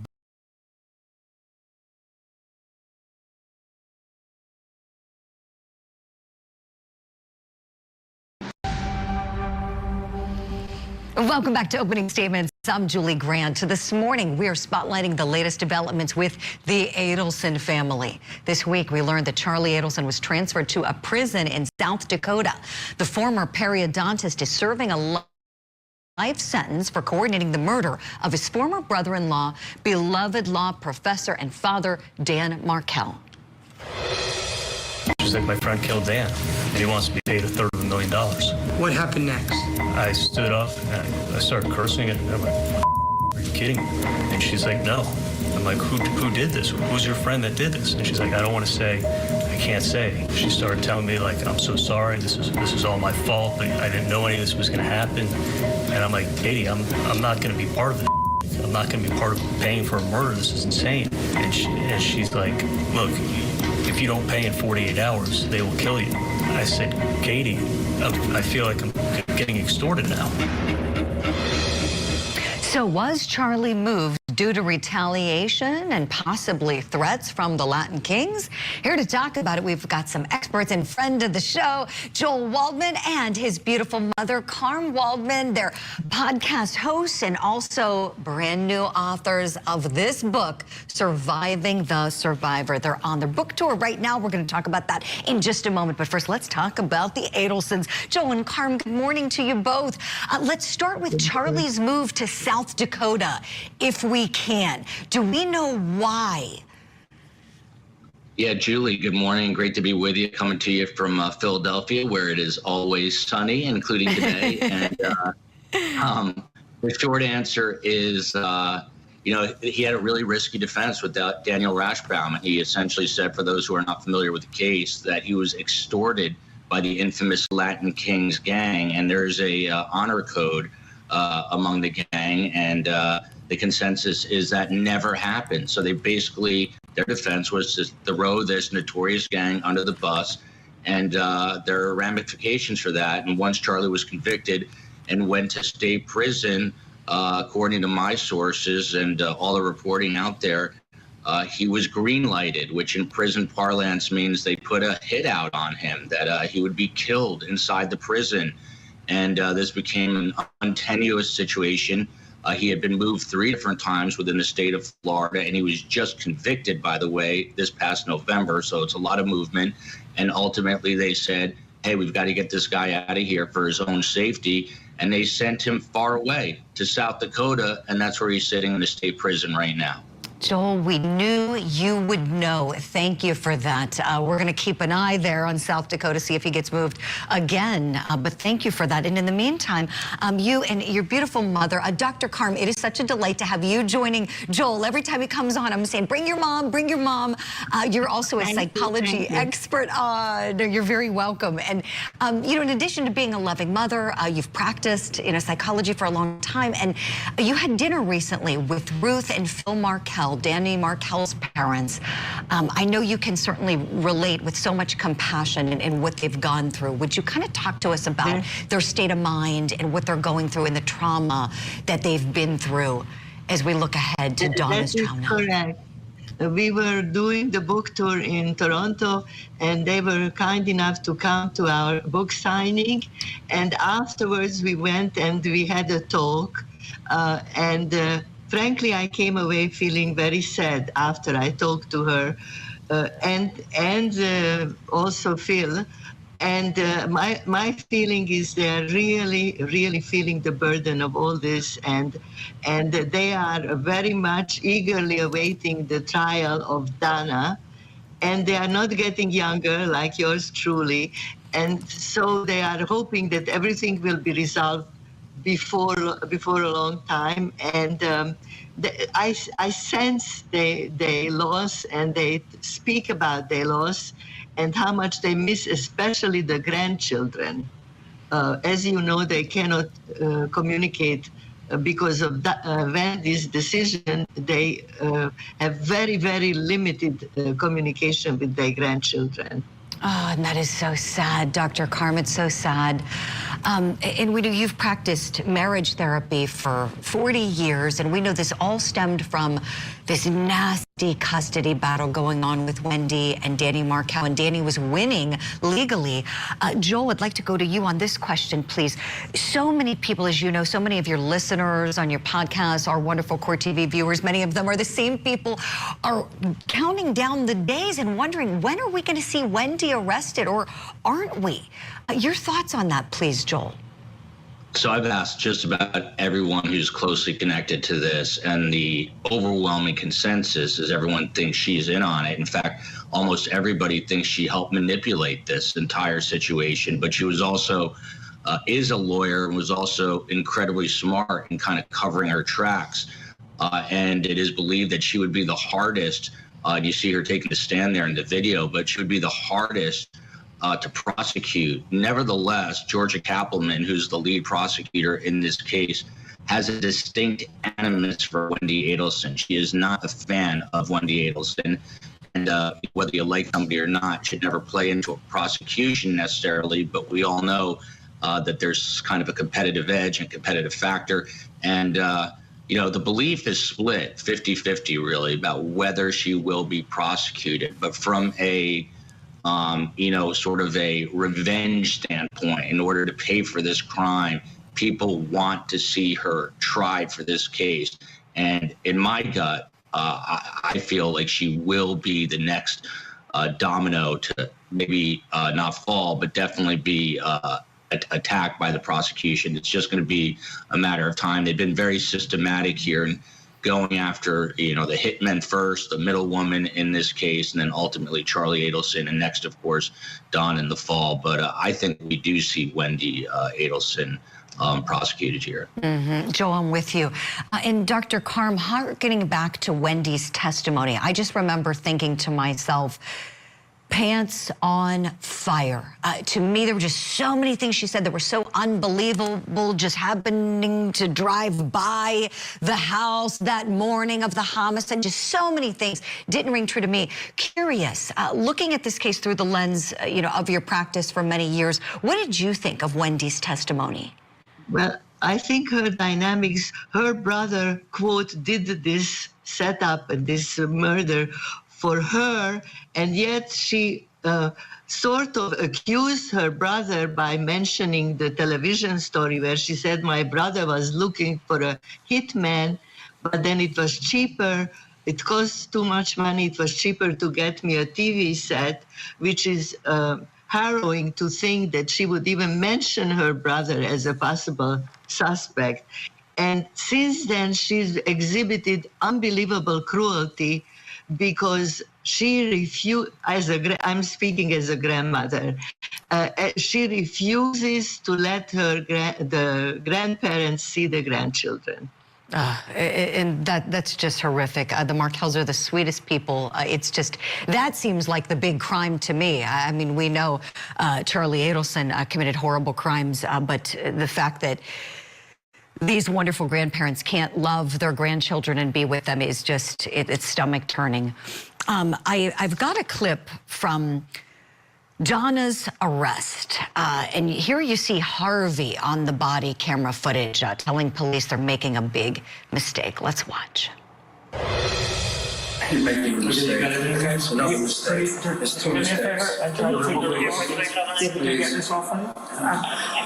Can you take it off, please, Donna? I don't want to hurt her. Please. It's getting listen to me. Yeah. I'll call. Get an Uber, go home. I will. Okay, Joel, another $1 million question. Do you think Harvey's in the clear? It's funny, that question maybe should have been posed to Carmela, but I will take it. Maybe let her weigh in. From day one, you know, my dad sadly recently passed away, but he was kind of a... sorry. Yeah. Oh, I had no idea. Oh, my gosh. Yeah, oh, my deepest sympathies to you both. Thank you.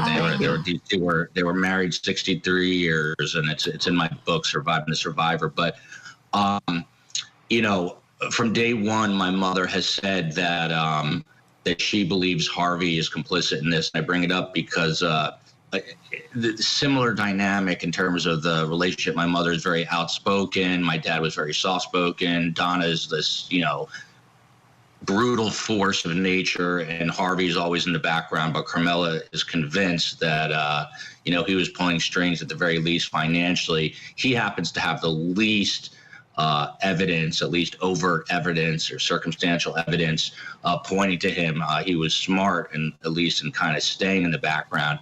The consensus from the people I talked to is that he will not be indicted or charged in this, but he has lost his son, who's in South Dakota. His wife is now in the Leon County Jail. And we're getting word that Wendy is headed to Texas, that she's out of here. She's going to Austin. Apparently she has some family down in Austin, Texas, but people who are slightly more cynical think that she is starting to prepare to maybe slip through the southern border. We know that Donna right after Charlie's conviction, was caught trying to board a plane to Dubai to ultimately get to Vietnam, and that's where she was arrested. Wow, you always have such great information, Joel. I want to thank you for that. And I want to give your mom, Dr. Carm, the final word here. Talk about your book tour, what this has been like for you, how it's going. Well, I'm almost 85. In August, I'll be 85. And I survived the book tour because you are our last stop. You've survived it all. You're incredible, Dr. Carm. Yeah. One day it will have to come to an end, but this one I survived so far, and it has been amazing. The reception has been amazing. The people came out, our fans from our live podcast. They show up and they watch us and they listen to us, and it has been just totally lovely. We went to 4 different cities. Yeah, it's like Tuesdays with Maury. It has an endorsement by Mitch Album and has our story. Get it? It might change your life, this book. Oh, I can't wait to read it. And I know that your dad, Joel, your husband, Carm, is smiling down from heaven with so much pride for what you two are doing. Our hearts go out to you. Thank you so much for coming on the show. Love seeing you. Hope to talk again soon. And be sure to check out their book, Surviving the Survivor. There it is. There's the cover. Joel and Dr. Carm, be sure to grab a copy.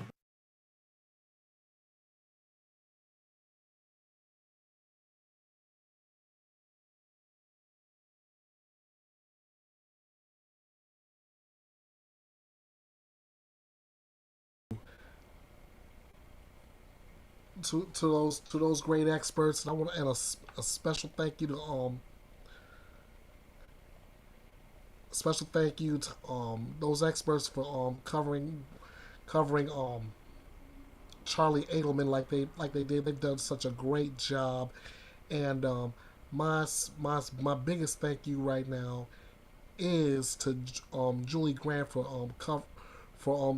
for bringing this to our attention, and I'll have more from Julie later on in this live stream. Now we got a little update on the Scottie Scheffler situation. Scottie Scheffler, #1 golfer in the world, was arrested before his second round tee off at the PGA Championship tournament, but apparently his arrest is under investigation and his arraignment has been delayed.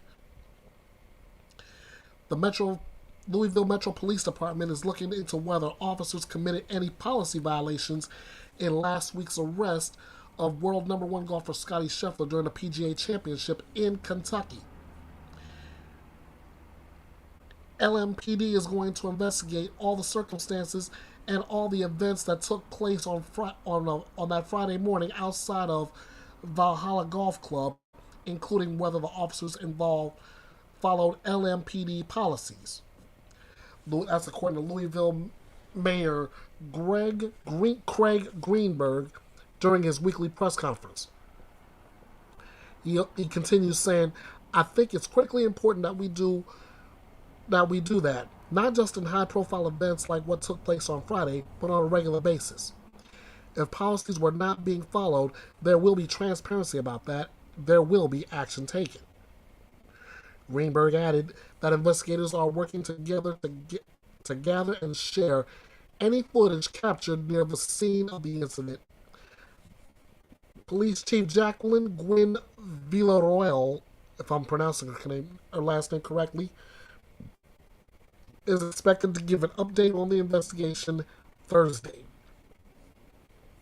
Keep in mind, this article came out on Wednesday. 27-year-old Scheffler was arrested early last Friday morning while on his way to the second round of the PGA Championship. A police report obtained by Scripps News and Court TV says he attempted to drive around traffic that was caused by a fatal accident near the country club. The report says Scheffler refused to comply with an officer directing traffic and accelerated forward, dragging Detective Gillis to the ground, quote unquote. The officer was reportedly transported to a nearby hospital to be examined for pain, swelling, and abrasions to his left wrist and knee. Scheffler was taken into custody and booked on 4 criminal counts, including assault of a police officer, criminal mischief, reckless driving, and disregarding signals from officers directing traffic. In a statement released by the PGA Tour, Scheffler offered his take on this series of events. Quote, "This morning, I was proceeding as directed by police officers. It was a very chaotic situation, understandably so, considering the tragic accident that had occurred earlier, and there was a big misunderstanding of what I thought I was being asked to do. I never intended to disregard any of the instructions." End quote. Scheffler was due in court for an arraignment hearing on Monday, but the judge granted a request to have the court date postponed until June 3rd. An attorney representing Scheffler said they needed more time to gather any video evidence of the incident, which could prove difficult considering the body camera of the officer involved was reportedly turned off at the time. Mayor Greenberg said he's hopeful that on June 3rd, all parties can move forward with everything that is going on. Now, as far as law enforcement goes, the problem is always, you got the body cam for a reason. It's used for evidence, and it's used for your own safety. You turn that thing off, you're basically trying to give yourself carte blanche to do whatever the heck you want to do just because you have a badge and a gun.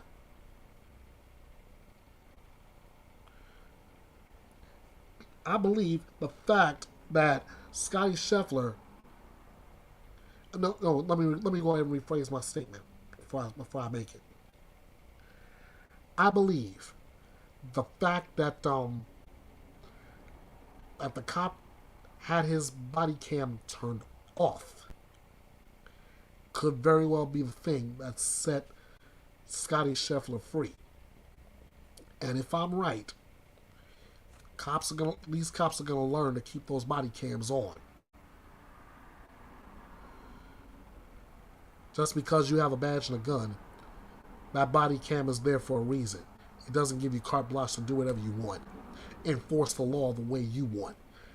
It's the law for a reason. Not your law. The law in your jurisdiction. Think about that.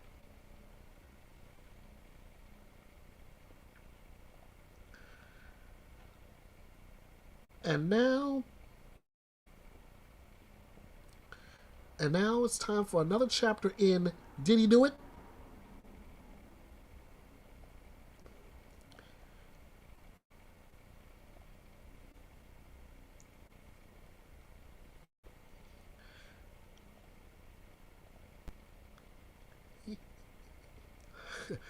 Yeah, another chapter in Did He Do It?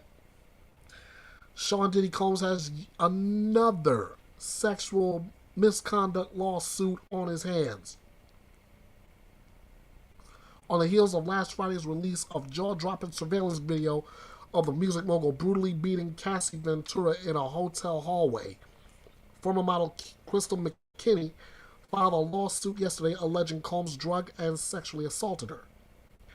In a civil suit filed Tuesday in federal district court in Manhattan, McKinney stated that she met Combs in 2003 at a men's fashion week event in New York City. She was 22 at the time. And her filing states that Combs told her he was going to use his power in the industry to help advance her modeling career.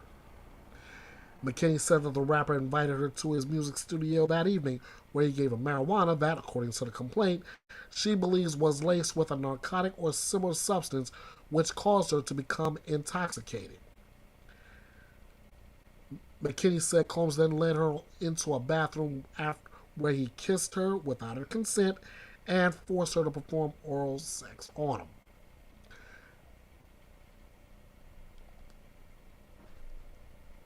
Let's go back to Julie Grant to see how this story is trending.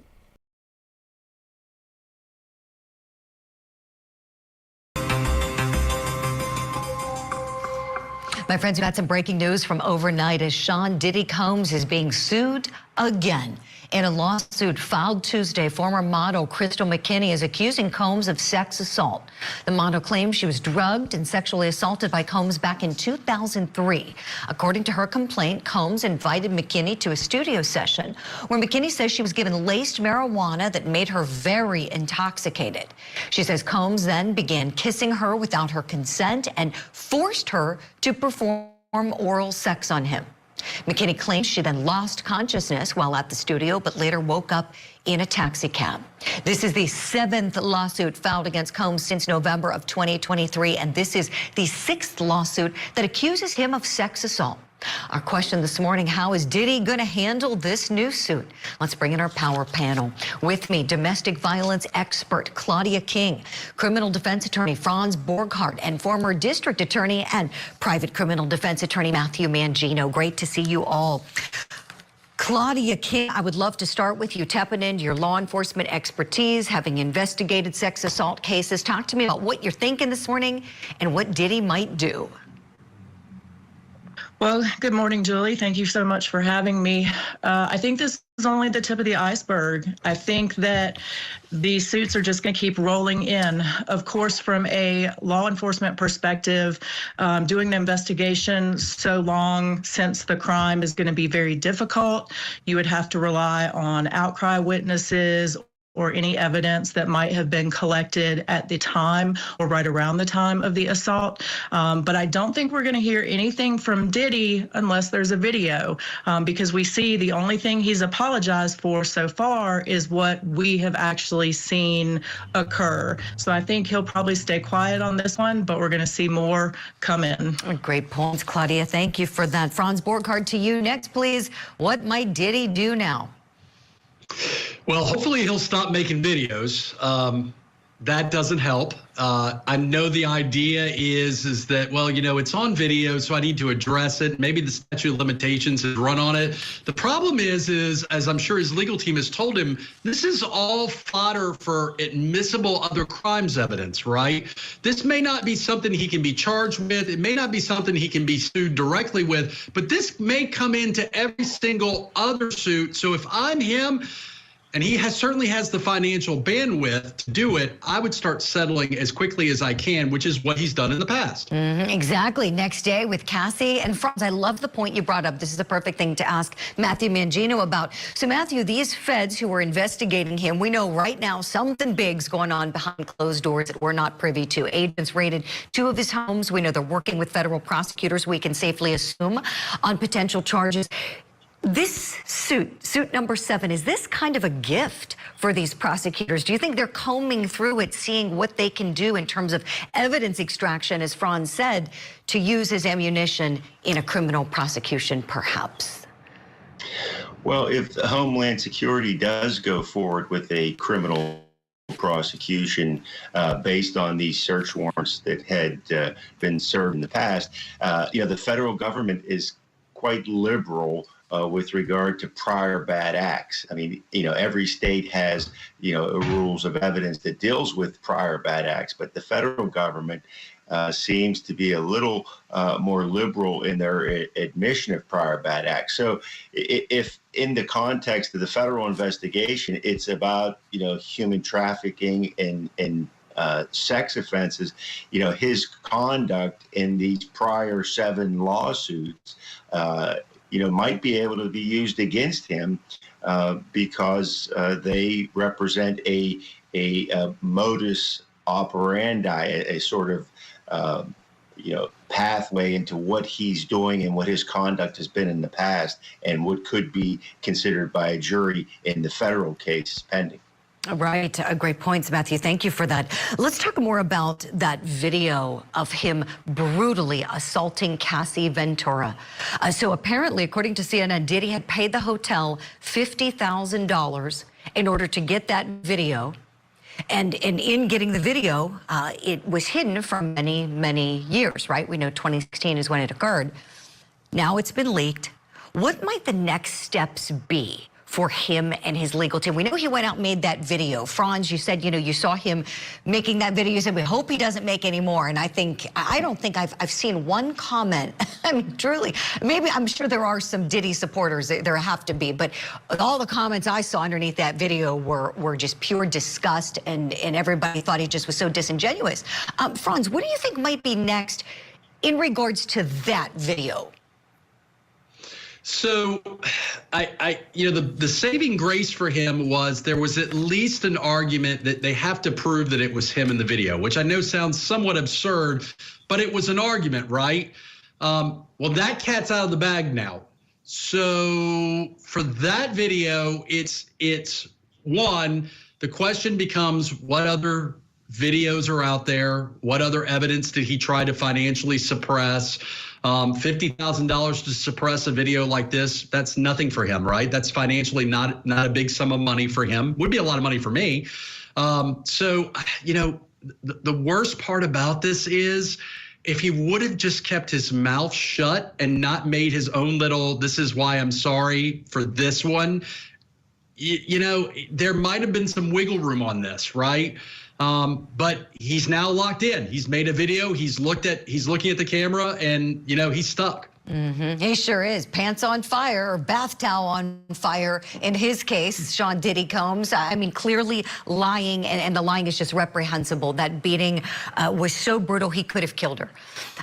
All that being said, we're going to continue watching Diddy and all of his legal problems. We'll report anything in the way of any charges if we hear that is happening. So far, no charges yet from the federal government.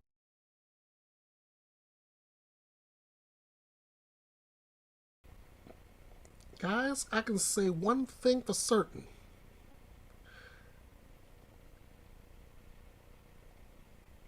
Before the next chapter of Diddy's done.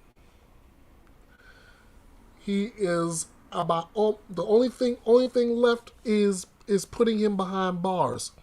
Then he will rank right up there with the likes of R. Kelly. And we know how done R. Kelly is.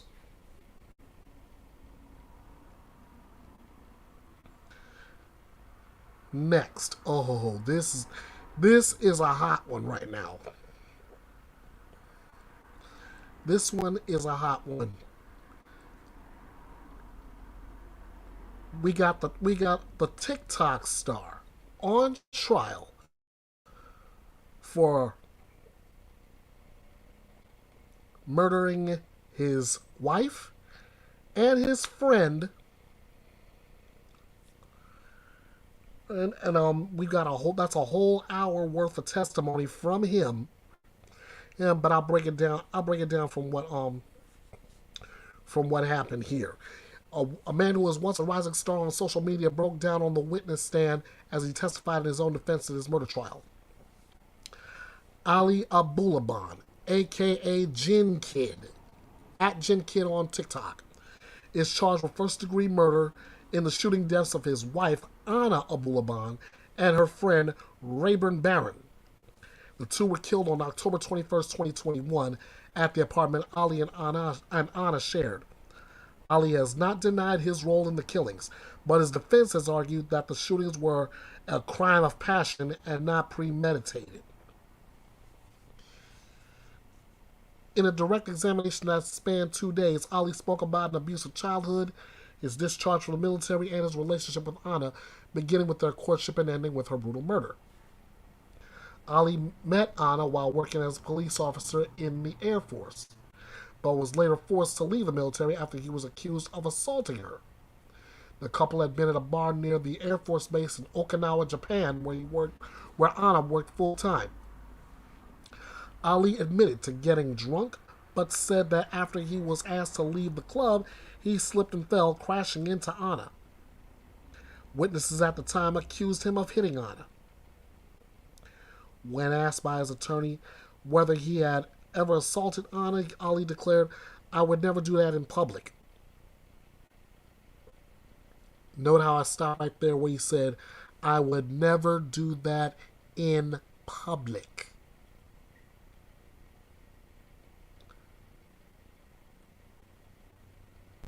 So basically what he's saying is he'd rather keep it on the low.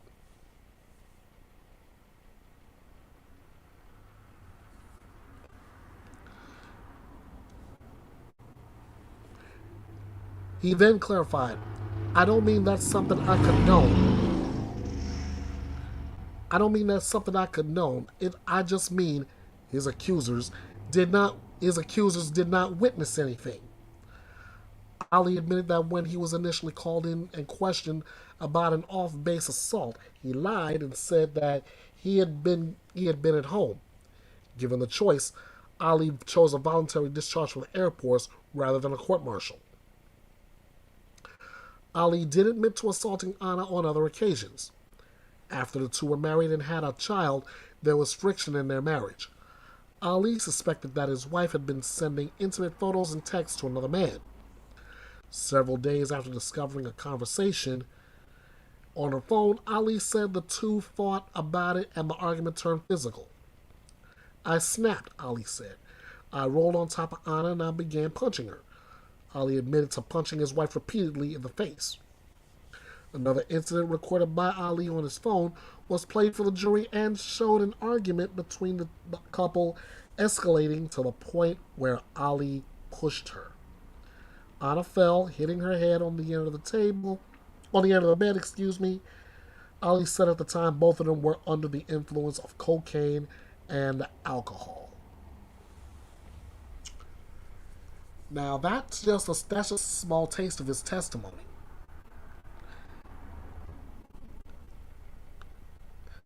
The jury deliberations are going to begin on Tuesday.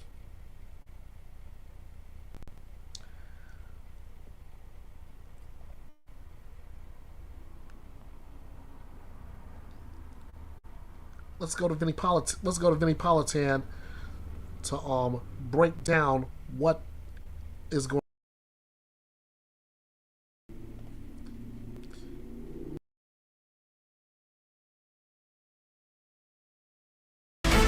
I'm Vinnie Politan. Great to have you with us on this Friday night. Big hour coming up. And this case has really captured the attention of the nation because you've got a defendant accused of a horrific double murder. A defendant who took the stand in his own defense and a defendant who came to this case with a history of things happening before the trial, before he took the stand. He's a character. He's played a character on social media, turned himself into a celebrity for doing it. But the question that I have in my mind is this character he was playing a lot, which was Scarface, the character portrayed by Al Pacino in the legendary movie.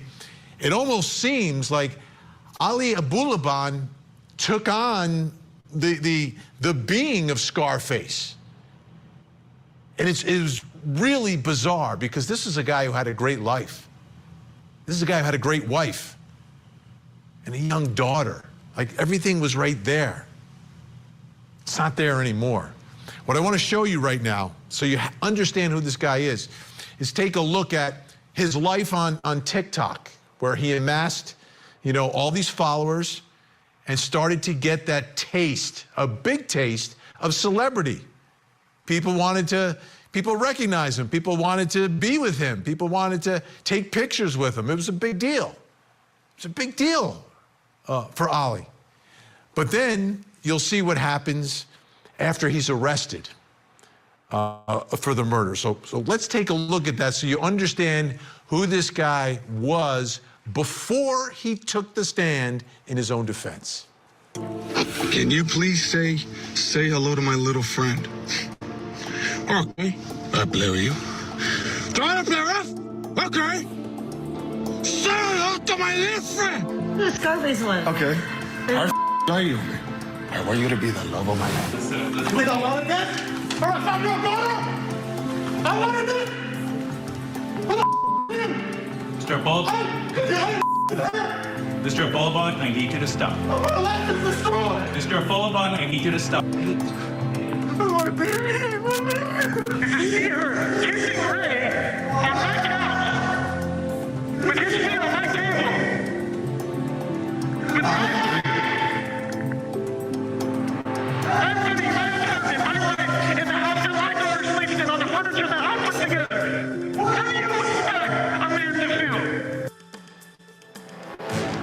unhinged.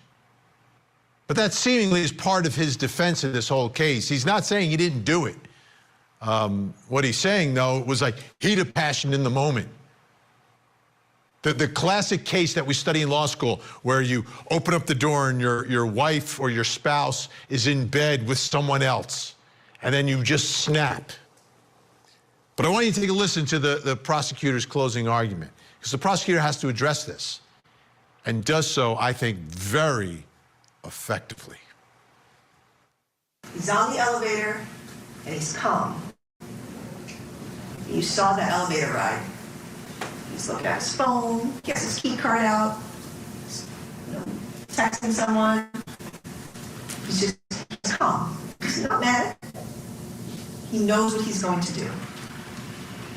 He gets right off the elevator, doesn't even wait for the door to open because he has his plan to kill.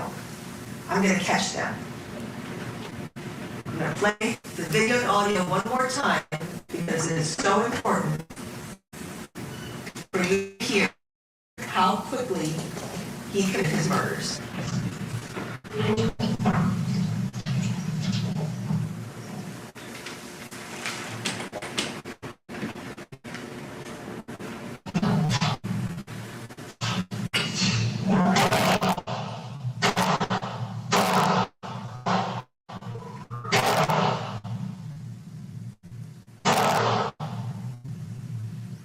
Heard that door open, and a second and a half later, he's firing. And the audio recording in his pocket. Listen carefully.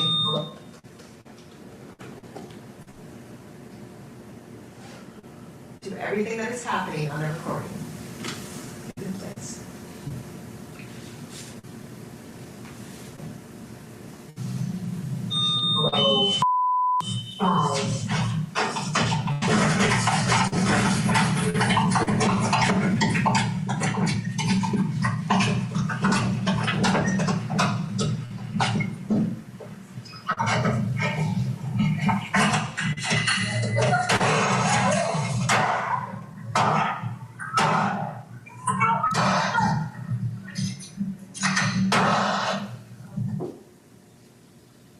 You saw and you heard how quickly that was done. So the big question for this jury is going to be, as they deliberate on this case, because they have the case, they're done for this week. They're going to come back after the 3-day holiday to begin their deliberations, is figure out, is that premeditated murder? Let's bring in our think tank. Joining us tonight, Deputy Public Defender, LA County, he's out there in California, Philip Dubé, the attorney who represented Johnny Depp in his defamation case, and fellow of the American College of Trial Lawyers, Ben Chu, and Chief Public Defender for Oakland County, Michigan, who represented the Oxford High School shooter, Paulette Lofton, is with us. All right, Philip, I'll begin with you. You know California law inside out, upside down. What did we just see in that video? Did we see someone who was shocked and surprised by what's going on, or did we see somebody who was on a mission to commit double murder? Well, it depends on who you're representing. If you're representing the people of the state of California, I'm representing the truth. Okay. I'm representing the truth. Can we handle that tonight? Yes, we can. And I'm going to be objective here. I'm not going to take sides. And by the way, shout out to Jody Green. He is represented by the San Diego County Public Defenders. They are doing a bang-up job, no pun intended. They're great attorneys down there. At any rate, you see him coming down the hall. He had with him, I believe, over 100 rounds in total that he took from that hotel. He's got a loaded gun. He goes in there. And what does he do without any due deliberation and with complete circumspection? While they're sitting on the couch, he blows them both away in the face. I believe they were both shot 3 times in the face or in the head. So that clearly shows an intent to kill. The question for the jury is going to be is whether or not there was a true legal heat of passion. In other words, was there sufficient provocation on her part and his part to justify this type of homicidal act that upon seeing them, it interfered with his ability to properly reflect and deliberate and use sound judgment. Would a person of the same average disposition have engaged in the same behavior upon finding the two of them together on a sofa? I think the spirit of our heat of passion type homicide downgrade from murder to manslaughter is where you are caught unawares. You just walk in on a spouse or a significant other during an intimate act and you just react accordingly. But he knew ahead of time that something was going on between the two of them, actually heard their voices through an iPad and promptly started preparing for this ambush. And by getting everything together, getting in the car and driving over there, I think he's got a steep hill to climb. And I don't think that whatever mental health defense he's putting on or heat of passion is enough to move that monolith, if you will, from first-degree murder to a voluntary manslaughter. And by the way, even if the jury did come back on a voluntary manslaughter with use of a firearm in California, he could still get 33 years. So he's not walking away from this. The only question is, will he get LWOP, life without parole, or maybe 33 years? Now, best case scenario, if the judge really wanted to, the judge could give him 5 to 6 years, even if convicted of both counts, by running the gun concurrently and giving him lesser terms in the triad in our sentencing scheme. But realistically, no judge is going to risk their gavel on a 2-count guilty homicide verdict by giving him that low of a sentence. So either way, if we're honest, his life is over.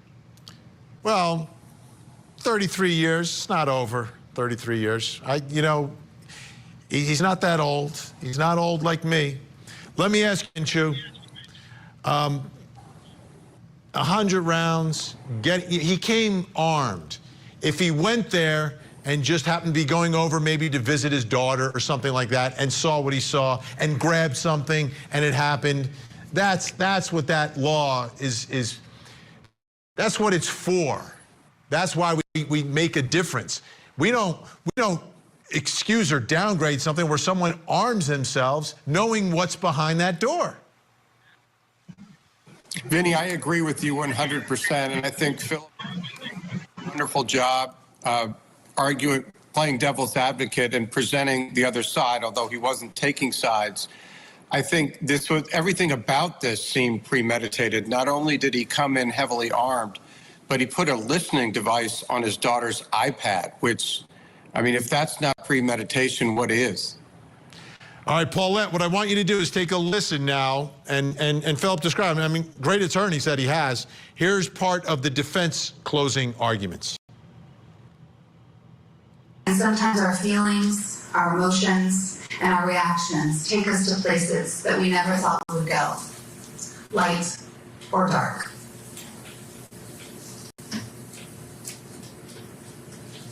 Ali Boulevard is not a murderer.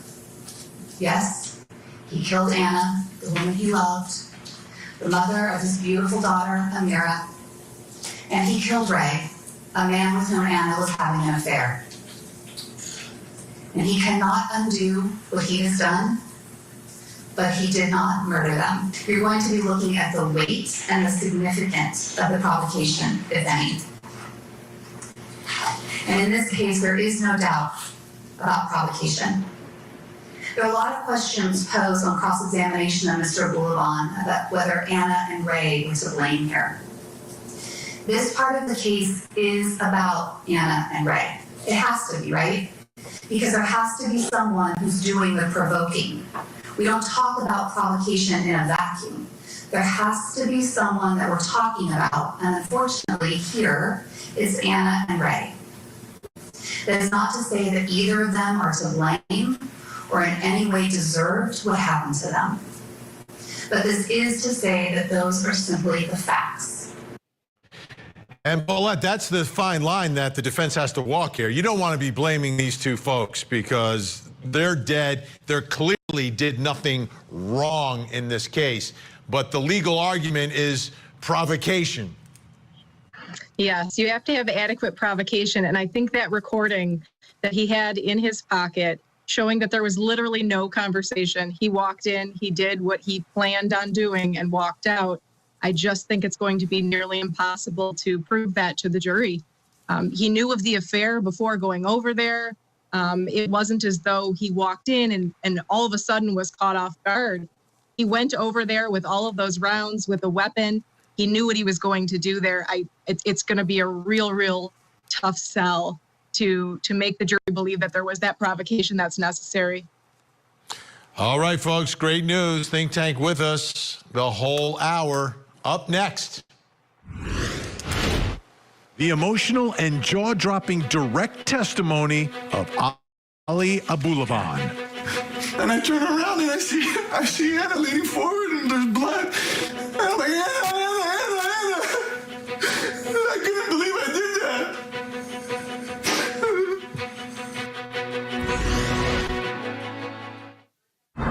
We are underway in the trial of doomsday prophet Chad Daybell. Prosecutors say. So as far as the friend saying I pushed him, I don't recall these things. Slapping. Her friends? No, slapping Anna. I would never do that in public. I mean, I never did that. If there were times later in your relationship where you put your... I have, yes, but I never did that in public. Let me finish my question. I'm sorry. One thing about the testimony of Ali Abulaban, it was a range of emotions and demeanor from this man on the stand. And also moments like that, I would never hit her in public. Revealing. Like it was some of the most revealing testimony I think that we've seen here in years on court TV. From a defendant, from a criminal defendant, taking the stand in his own defense. Now, remember what I'm showing you right now, this is all direct examination. This is the part of the defense case. So let's take a listen to his testimony regarding what led up to the shooting. What did you notice when you got inside? Was there anything that you noticed about the house that seemed off? Yes. Well, first there was a strange bottle of alcohol on the stove that I had not recognized before. I opened the fridge and there were beers in the fridge that I know that neither I nor Anna drink beers, nor her girlfriends. You know, they drink tequila and things like that, wine, but not beers. And so I asked about the beers. And she immediately was defensive. Oh, you know, that's Esther's. Apparently there's some new girl in the group I've never met. Yeah, that's Esther. She drinks that. She drinks that. I shrugged it off. I went into the bedroom. The bed was a mess.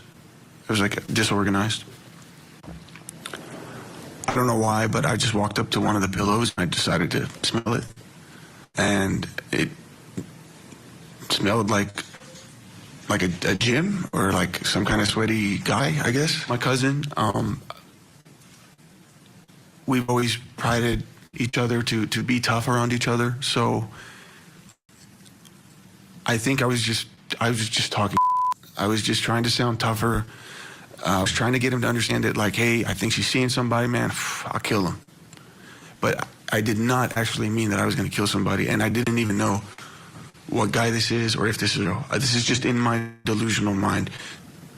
I didn't expect that Anna would ever do that to me.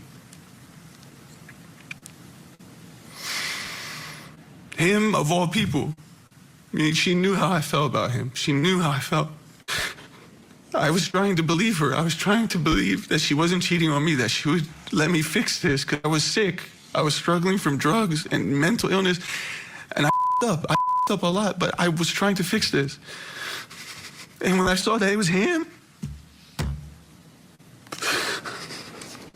I couldn't take it. I couldn't take the betrayal. I couldn't believe that she could do that to me, to our daughter.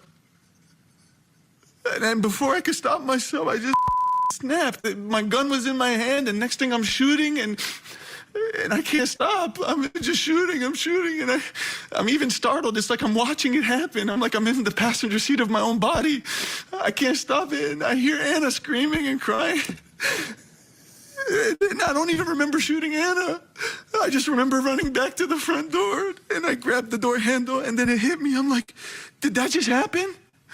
And I turn around, and I see Anna leaning forward, and there's blood. And I'm like, Anna.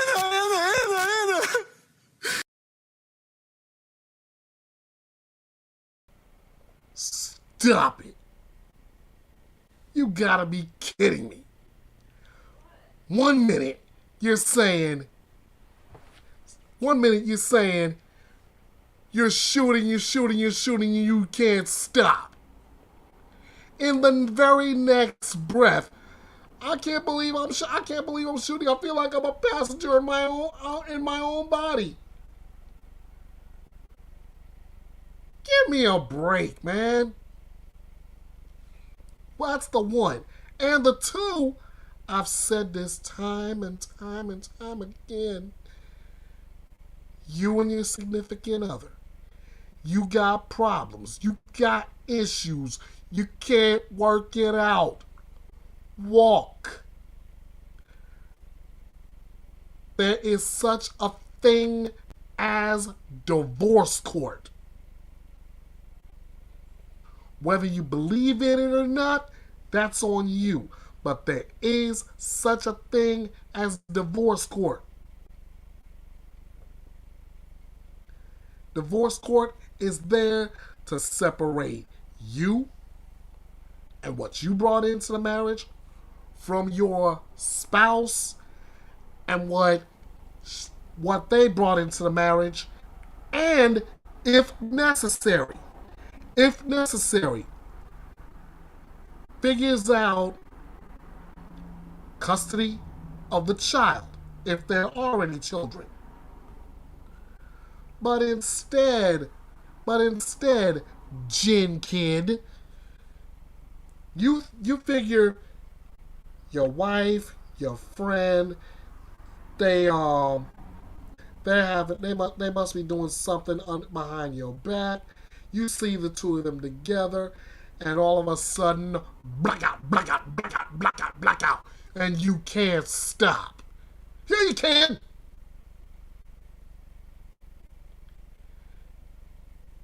You could, but the problem was, you wasn't thinking about it. All you had on your brain was revenge. All you had on your brain was separating yourself from your wife. Oh, I got a good friend of mine to the channel in the house, Nana's Dragonfly. How you doing, Nana? I've got the link pinned in the YouTube chat. If you would like to jump up, please do, because I've covered so much and I still got a good bit to cover. Love you too. Good to see you. Anyway, Ali, your testimony in this case is flatter than a pancake.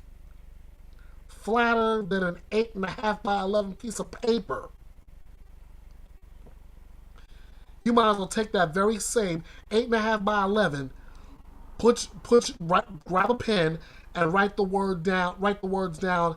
I did it. And them tears you crying? Do you think anybody's falling for that?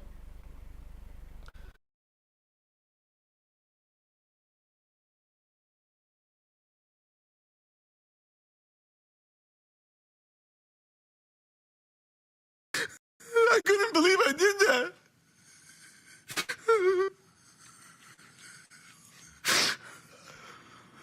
I don't know. I didn't mean to do that. Wow. Let's bring back in our think tank, Philip Dubé, Ben Chu, Paulette Lofton still with us. Ben, credibility, demeanor. It becomes so real inside of a courtroom, especially for the jury when they're in that box and they're so close to the defendant, to the accused, to the witness. What did you think of his description of what he did? I thought it was abhorrent. And how dare he mention his daughter? I mean, talk about someone who takes no responsibility. And I just thought it was terrible. I don't think he did himself any favors in any of the testimony, and that in particular. It was just abhorrent. And we saw the video. He came in there clearly with an intent to kill, and he did it very quickly. Paulette, your thoughts. Again, this is direct examination. This is his case. Yes. So as a defense attorney, you're always nervous when your client wants to take the stand. It would have been better for him to come across very calm, but I don't think he's capable of that. As you stated, he's kind of an actor, and he kind of took on that persona of the people that he was imitating on TikTok, and I think it stuck. I don't think he's capable of being calm. And when you come across unhinged or even angry, you know, I was watching it the other day, and there's all these outbursts, and he starts to argue with the prosecutor when she's doing cross.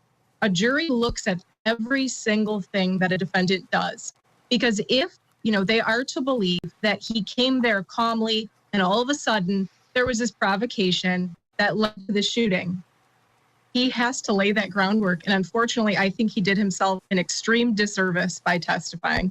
It looks like from the pre-trials and the interview that he did previously in the jail, that even if his defense attorneys told him you should not testify, I think he was going to say, no, you're wrong. I'm going to get up there and I'm going to charm that jury.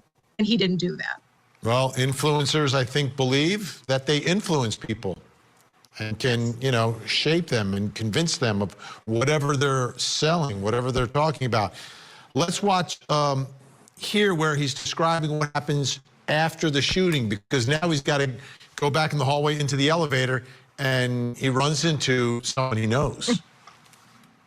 Walk us through what was going through your mind at that moment when you just had this experience. You just shot two people and you see Daniel. Well, immediately he's talking, hey, I've been looking for you. I got your voicemail, it was really funny. Sorry I haven't been able to communicate with you these last few days. You know what, I'll take the elevator with you. And I'm holding the door, I'm like, no, it's fine, we'll talk later. No. He's like, no, don't be silly, just I'll come with you. So at this point, I'm like, oh my God. I'm freaking out, I'm like, this is not the right time to be talking.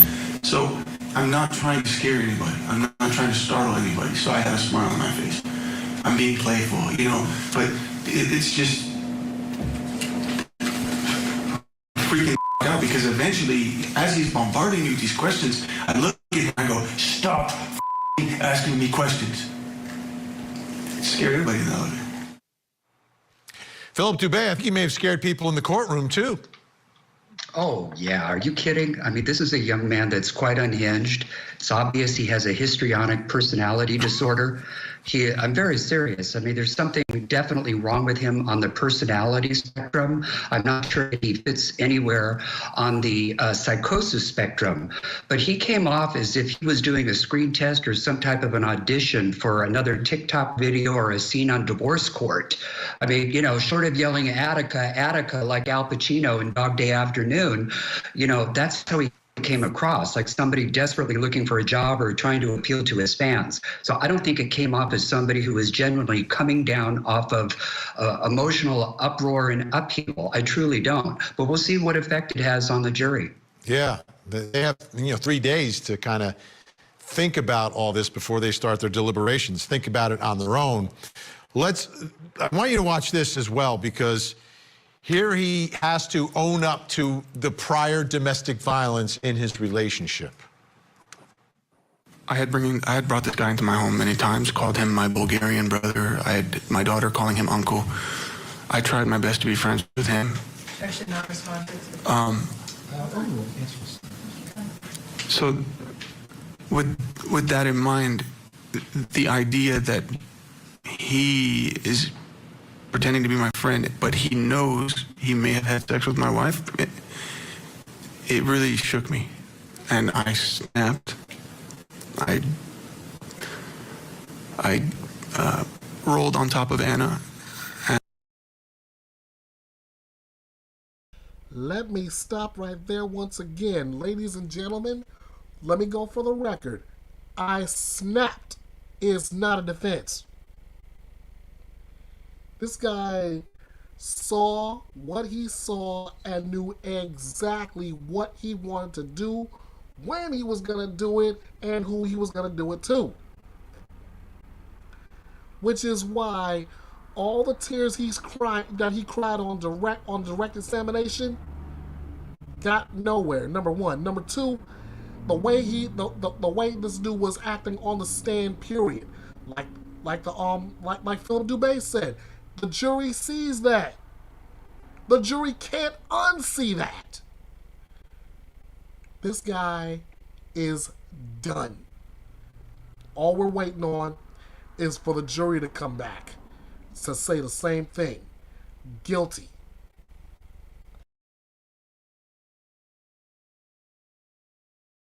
And I began punching her.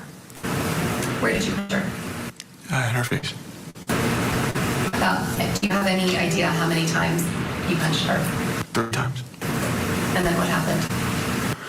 I stopped. My sister woke up. She ran into the room. She kind of pulled me back a little bit, but I had already stopped at that point. And I got off of Anna. Anna was crying, and I was like, "I'm so sorry. Is that true, though? Is that true? Why did you say it?" I'm apologizing profusely because it's not something I ever want to do. It's not something. I mean, that's disgusting to me, and I was just very impulsive. Ben, he's talking about how disgusting it is to punch his wife. He's on trial for not punching her 3 times, but like shooting her in the face 3 times. I mean, this doesn't make sense. I don't know if it makes sense in his mind, but obviously this is one of those cases with the video and everything else that prosecutors have. He's not playing with much here. And in the end, I guess he's the one that's going to try to somehow bond with this jury. But I don't see that happening.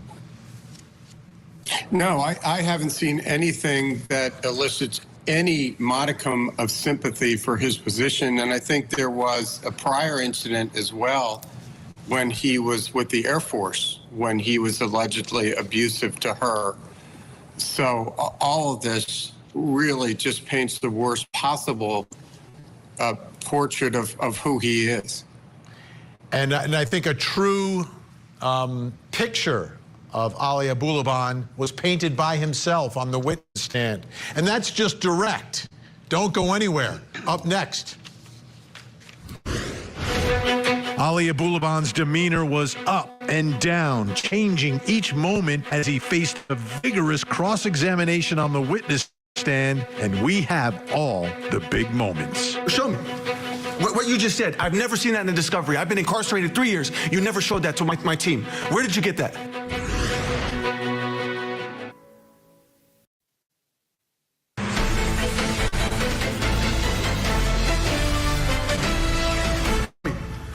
What you just said, I've never seen that in a discovery. I've been incarcerated 3 years. You never showed that to my team. Where did you get that? How does a witness do that? That's an unbelievable moment. You've been charged with being someone who is out of control, angry and dangerous, and then that's who you show yourself to be on the witness stand, Ali Abulaban. Let's take a look at more of that moment and what led to that outburst. This is the cross-examination. You looked at multiple different websites on chopped bodies and decapitated heads, correct? No, I never left Google search results. You looked at many, many Google images of chopped bodies, correct? That sounds more like it. I never left Google. You looked at many, many images of decapitated heads, correct? Yes, I was looking for specific images that I was getting spam texted. On October 18th, you were also researching teen porn videos, correct? What? What did you just say? That's what you were researching, correct? Say it again? Teen porn videos. You're out your mind. On October 19th, you were researching Sean Torres, correct? Show me the teen you just said. You want to pay me some kind of molester? Show me. Show me. What you just said, I've never seen that in Discovery. I've been incarcerated 3 years. You never showed that to my team. Where did you get that? It's in your phone. Show it. You researched Sean Torres on October 19th. Show me what you just said. We're not going to breeze over that. You're not going to paint me as something I'm not. You researched Sean Torres on October 19th, 2021, correct? I don't recall doing that. What a wild ride, like on the roller coaster of emotion with this guy. Let's bring back in our think tank Philip Dubé, Benchu, Paulette Lupton. Paulette, he became Scarface in that moment.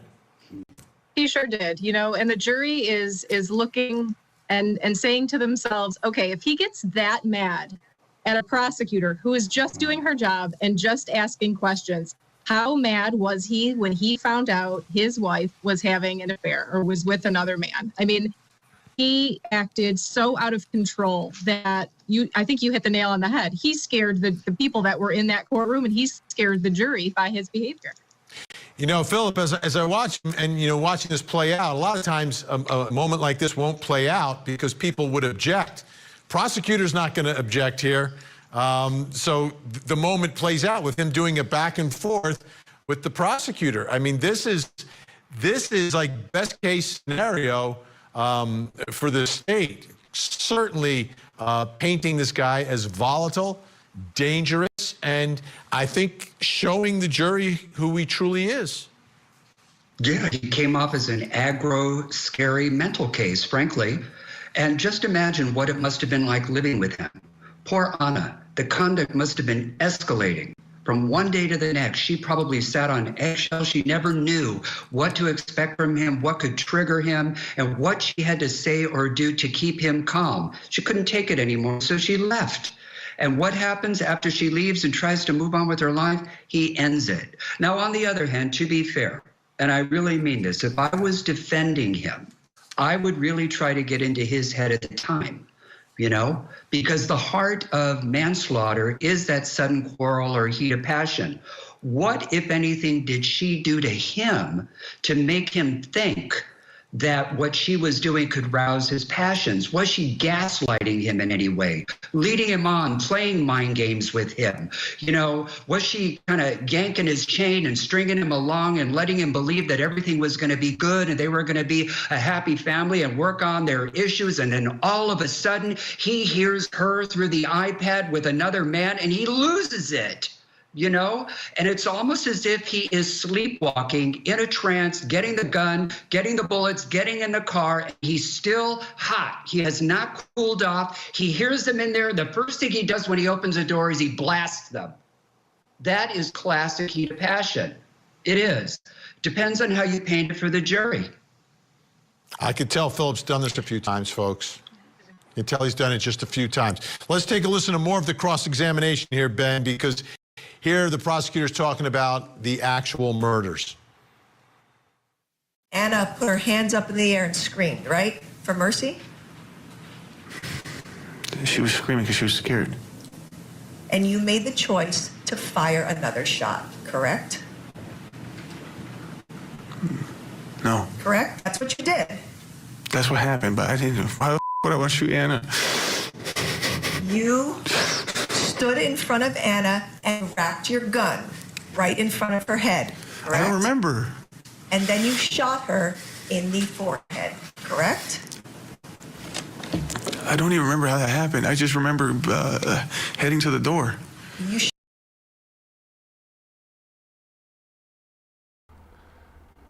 Come on, man. Don't tell me you're getting the same fog that Casey. No. Oh, wrong defendant. Don't tell me you're getting the same fog like Jodi Arias got years ago. Remember what that fog did? Nothing. It put her behind bars for life. All of a sudden, you can't remember what you did? Get out of here.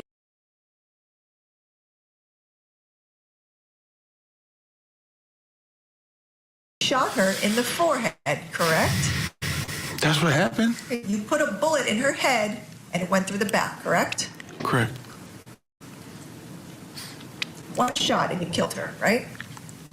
I didn't know she was dead. You knew that shooting Anna in the head would kill her, correct? No. You didn't know that? I mean, I know that anybody getting shot in the head, that could be that could be fatal, of course. You were so close to him when you shot him in the cheek that he had black soot on his cheek, correct? That's what it appears to be. You didn't shoot Ray anywhere else on his body, correct? I was not choosing where the bullets went. You did not shoot him in the legs or the arms or the stomach, correct? I did not choose to shoot them anywhere in specific. You killed Ray first so that Anna would watch that happening, correct? Oh, God. You can answer. I did not make a conscious decision to kill anybody, but Ray was obviously the odd man out, or obviously the what triggered me, this terrible reaction of mine. So it would make sense that he was shot at first, or it would make sense that he was shot at primarily. You hated Ray and you shot and killed him, correct? I did not hate Ray. I didn't feel comfortable with him around my wife. That's it. I was insecure around him, but I never wanted to hurt him. That's not working for me. Ben? No, it's not working for me either. And something Philip said earlier about histrionic personality disorder, obviously I'm not competent to make any kind of diagnosis, but I do know that it's categorized by sharp changes in emotion. And he seems to go so quickly from anger to calm to contrition. It's just, it's not convincing at all, and it really smacks of that kind of condition. I recall another witness who was described as histrionic in a trial we covered here. I'm trying to remember her name. I'm not going to say it. No, we don't have to say it. We can just think it. Paulette, what did you think? Because now he's like down here, and he's like, no, it's not what I did, it's what happened. Yes, him calling himself insecure is almost laughable. I think that's probably the farthest thing from the truth.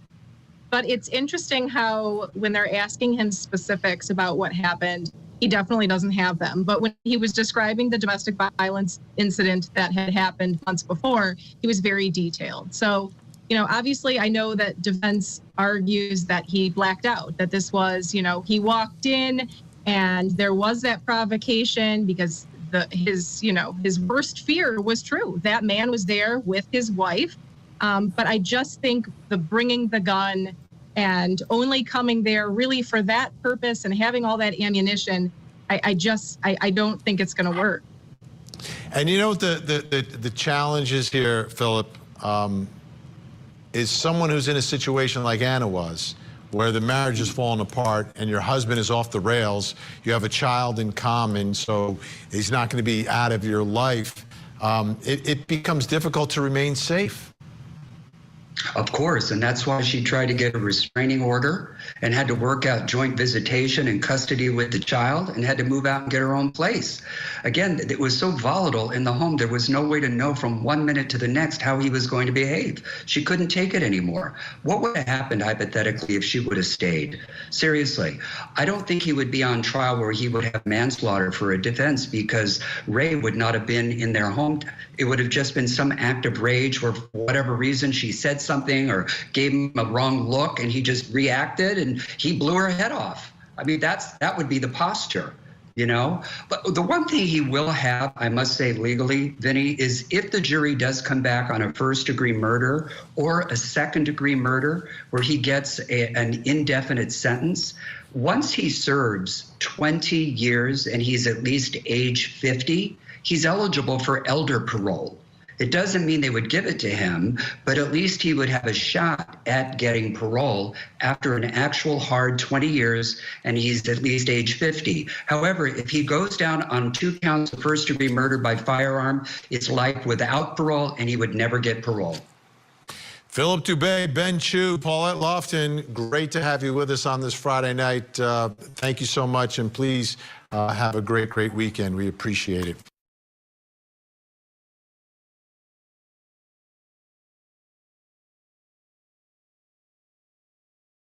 Politician and his think tank for that one.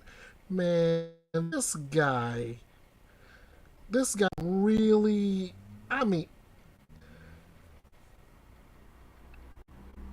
I'm practically speechless over his testimony, over his boo-hoo-hooing, his unhinged reaction, and like we said earlier, the jury sees all that.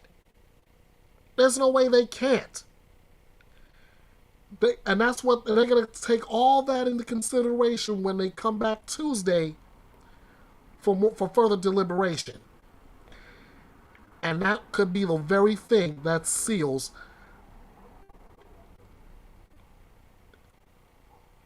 Abulabon's fate. Julie Grant has a statement on him a little bit later. Right now, I am going to continue. As I've got two quick mentions of a couple of verdicts. I've got, and plus I have this report as well. This is coming courtesy of Scripps News out of Texas. It has to do with the Uvalde school shooting. The families of the victims are suing Texas State Police over botched response. They also agreed to a $2 billion settlement with the city, under which leaders promise higher standards and better training for local police. The announcement came 2 days before the 2-year anniversary of one of the deadliest shootings in U.S. history. 19 fourth graders and 2 teachers were killed on May 24, 2022, when a teenage gunman burst into their classroom at Robb Elementary School and began shooting. The lawsuit is the latest of several seeking accountability for the law enforcement response. More than 370 federal, state, and local officers converged on the scene, but they waited more than 70 minutes before confronting the shooter. It's the first lawsuit to come after a 600-page Justice Department report released in January that cataloged cascading failures in training, communication, leadership, and technology problems that day. The lawsuit notes state troopers did not follow their active shooter training and responsibility to confront the shooter, even as the students and teachers inside were following their own lockdown protocols of turning off the lights, locking the doors, and staying silent. The families and their attorneys said in a statement that the protocols trapped teachers and students inside, leaving them fully reliant on law enforcement to respond quickly and effectively. Quote, end quote. Terrified students inside the classroom called 911 as agonized parents begged officers, some of whom could hear shots being fired while they stood in a hallway to go in. A tactical team of officers eventually went into the classroom and killed the shooter. Law enforcement's inaction that day was a complete and absolute betrayal of these families and the sons and daughters and mothers they lost, Aaron Rodgers, one of the attorneys for the family, said. TXDPS had resources, training, and firepower to respond appropriately, and they ignored all of it and failed on every level. These families have not only the right, but also the responsibility to demand justice. And I totally agree with that. And I'm just gonna stop shooting. I'm gonna stop right there, and I have to agree totally. Let's see. Nana's Dragonfly referring to the previous case, but she says, "But what I see, he deserves life in prison." I totally agree with that, Nana. The guy was so unhinged. That's like it was like 1 minute he's up, next minute down. Now, and that was just his demeanor for his whole entire testimony. All right, moving onward. Sentencing phase number 1. The jealous ex-trooper murder in case you missed it.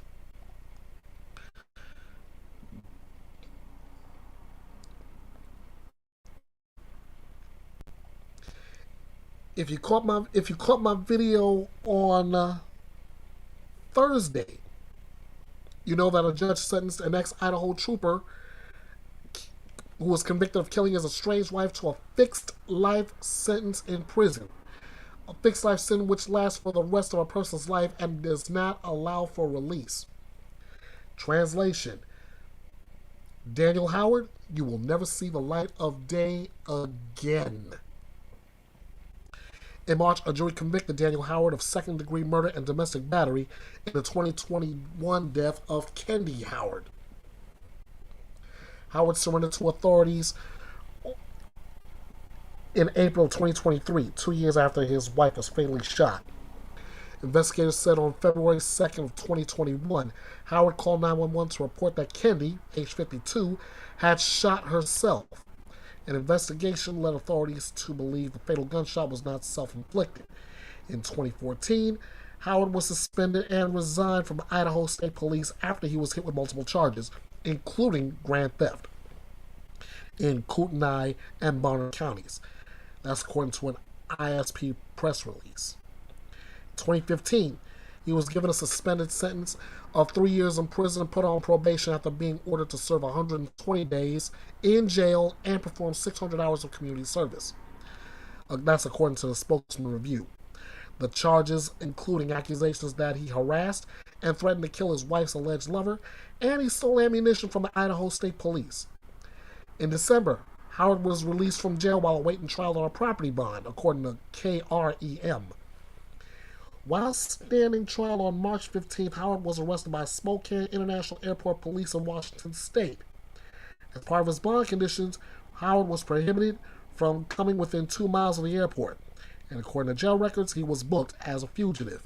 So, bottom line, he's done. Period. He will not see the light of day again. I hope that again, if you have problems with your spouse and you can't work it out, leave. You stay alive.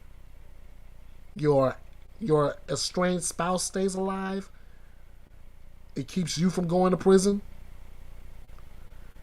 The next step is divorce court. That's it.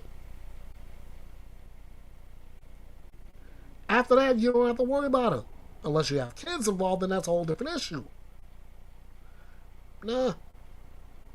Not Daniel Howard, though. He ends up, as you see him wearing that red and white striped prison uniform. That's exactly what he'll be wearing for the rest of his life.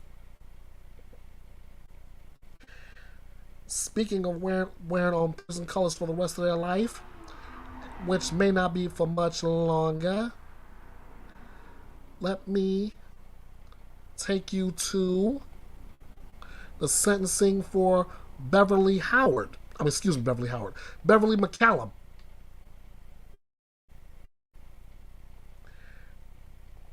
She was sentenced earlier this week.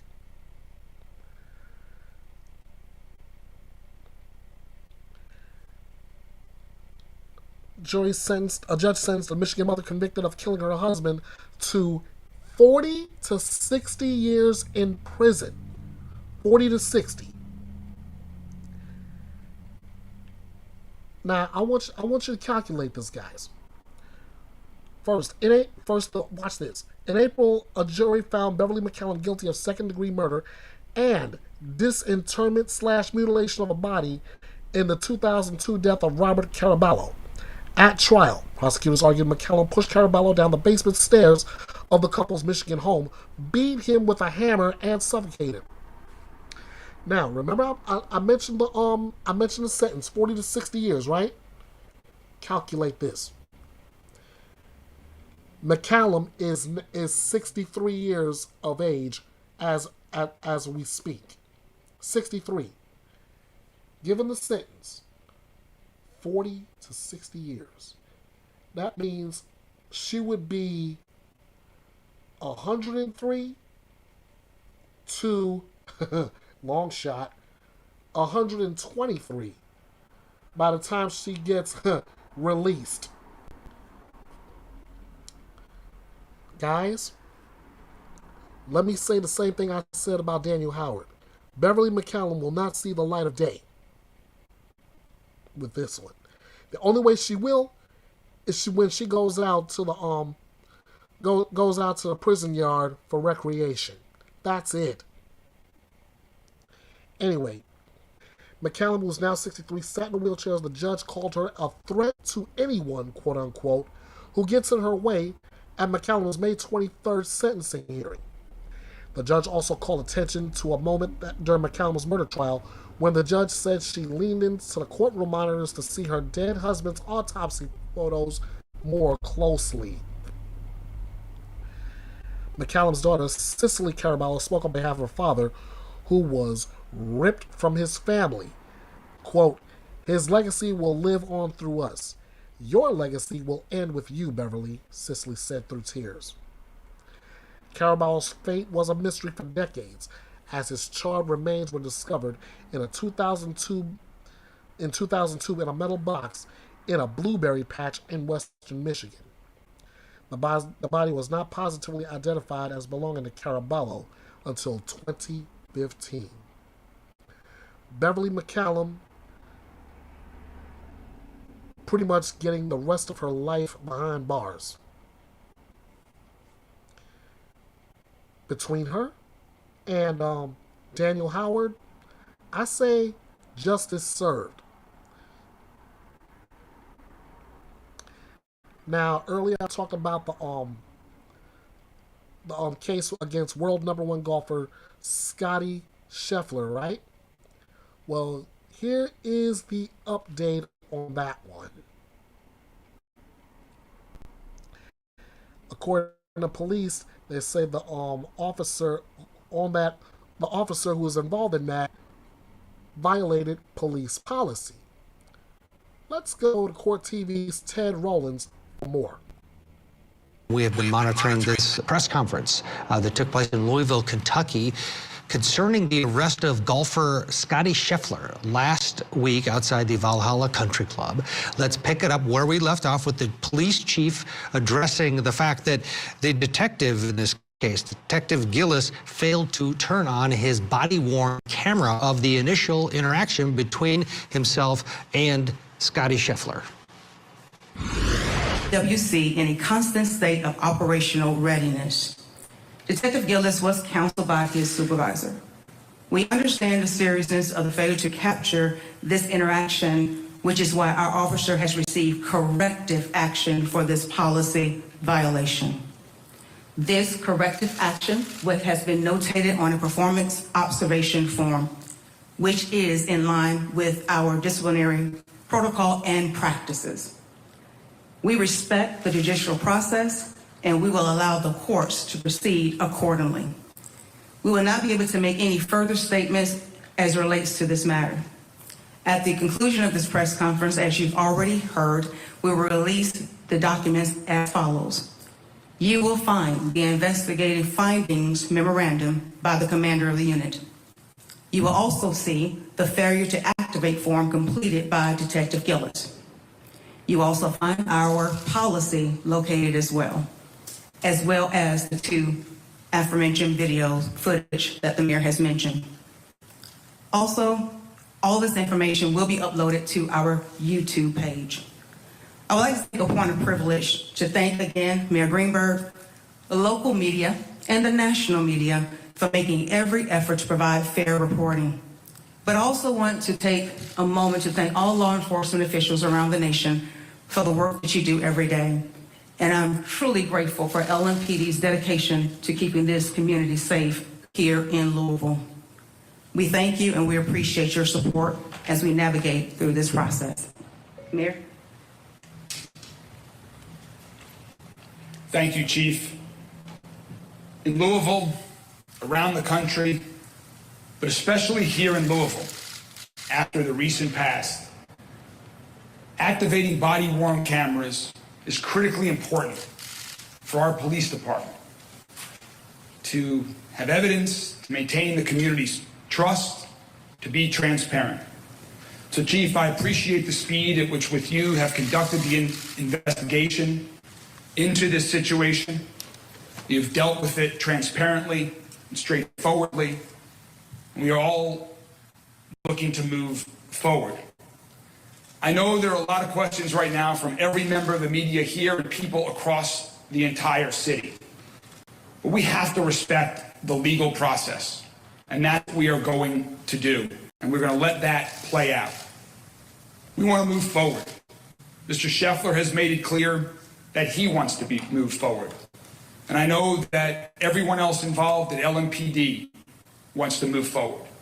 LMPD needs to be focused on reducing the amount of violent crime in our city, reducing the amount of gun violence, protecting and keeping people safe. That is what they do every day. That's what they've done since last Friday when they were working with the detail out at Valhalla and on Shelbyville Road, and that's what they will continue to do. So again, we understand there are a lot of questions. We are going to respect the legal process, and I'm very hopeful that on June 3rd, the next step in the legal process, that all parties are in a position to move forward. Thank you all very much. Could Detective Gillis have issued a citation? Okay, that reference to June 30th is when Scotty Scheffler is going to make his first court appearance in this case. It sounds like there could be a deal in the works or something. It was very cryptic. They said they're going to publish these things on their Twitter account. I'm checking, it hasn't refreshed yet or hasn't come through yet in terms of the investigative findings, and then this video of golfer Scotty Scheffler's arrest. Let's bring in Jack Rice, get his take on this. It sounds like, Jack, there's a deal here, because the bulk of this press conference was all about how the detective should have had his body-worn camera on but didn't. There was no talk about the bad, evil Scotty Scheffler, who, of course, has the stellar reputation of being a very religious family man. What's your take just from reading the tea leaves while we wait for the investigative report and that video to be released? This department is backing up quickly, aren't they? I mean, when we really originally saw this, like so many others, I saw the grainy video of him with his hands behind his back, being handcuffed, and I thought to myself, oh my goodness, what have we got here? But I think this really highlights this broader question, this focus of this vest cam.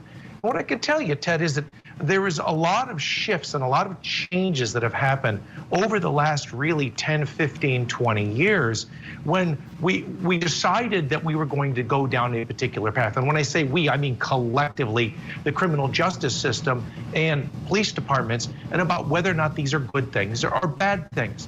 And in the early days, what we saw was this sort of pushback frequently by some departments saying, we don't want to audio or videotape interrogations, and we don't want to videotape either through vest cams, through squad videos or others about what was going on in terms of the work that we were doing. But actually, it's flipped in many, many ways, because what we have found is that, and people have seen this here on Court TV, is that when you show a defendant who is being charged with something, and you see their own voice, their own body, their own experience, and you show that to a jury, it has a level of strength and power like few other pieces of evidence that exist. And so now police departments really depend upon them. The problem is if you have a policy that says you're going to use a vest cam, you're going to use a squad cam, and then you quote unquote forget to actually use it per the requirements of the department itself, there is the potential for what's called a negative inference, meaning the defense, the other side, can say, why didn't you provide this? Now, there are some who could argue that it's actually something called Brady evidence that could actually exonerate, and they're obligated to do it. But on the other hand, you may get a negative inference from a judge who says this is a very real problem and cuts in favor of the defendant, like Scotty Scheffler. Yeah, that's a good point. It actually can help both sides depending on if what's going on. It's the ultimate transparency. Let's go back there. Scotty Scheffler's attorney, who was in the gallery there during the press conference, has addressed the media. Let's listen. Like anyone can move an inch, to be honest. Ready? Madison? All right, so Steve, reaction to that today, how's that going to impact your case? It won't impact my case at all. Our position's the same as it was last Friday. Scotty Scheffler didn't do anything wrong. We're not interested in settling the case. We will either try it or it'll be dismissed. It's very simple. All the evidence continues to come out, just continues to support what Scotty said all along. This was a chaotic situation and a miscommunication, and he didn't do anything wrong. Were you expecting him to be dropped today? I've been doing this 30 years. I don't expect anything. We're prepared to litigate the case if need to. If we don't need to, fine, but our position remains the same. It will either be dismissed or we'll go to trial. Why do you think that Michael Connell went to court the other day? I can't speculate on anybody else's reasoning. As they said, we'll let the process play out. My role in the process is to represent Scotty Scheffler, and that's what I'm going to continue to do. Nothing has changed since my comment last Friday. He didn't do anything wrong. We will go to trial, or the case will be dismissed. We have no interest in settling the case. There's no discussions regarding that. We're prepared to litigate it as need be. Steve, the mayor mentioned 2 pieces of video. Are you aware of other I've video? seen everything that there is to see. Everything that is out there supports exactly what Scotty has said from the start. How much is out there? What other video is there? That's it, guys. Will Scotty still be in person on Friday? That's it. Okay, I love it. Did you expect that? I've been doing this 30 years. I don't expect anything. Jack Rice, you've been doing it a while. This is pretty clear. He's Scotty Scheffler. This is either going to get dropped or we're going all the way through. Your take on that? Boy, I understand that guy's feelings, this idea. Yeah, I've been doing this 30 years. I know the feeling. This is exactly that space you want to be. You know, here's my guess.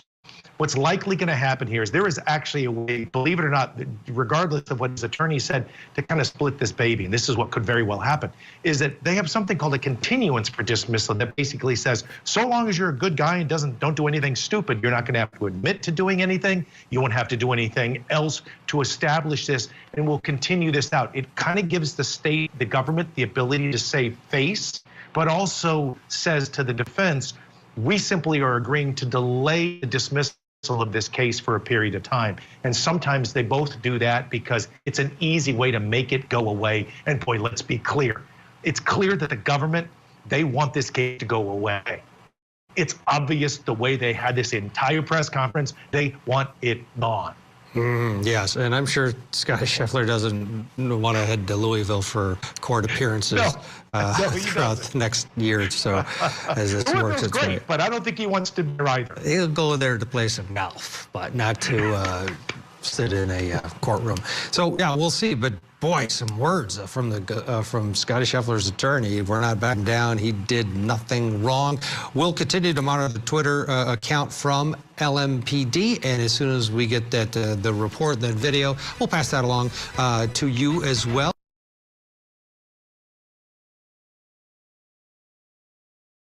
Wrongs for that, and yeah. That's what it looks like to me. They want to try to get try to literally nip this thing in the bud. They're trying to get rid of this as quick as possible, just simply to save face.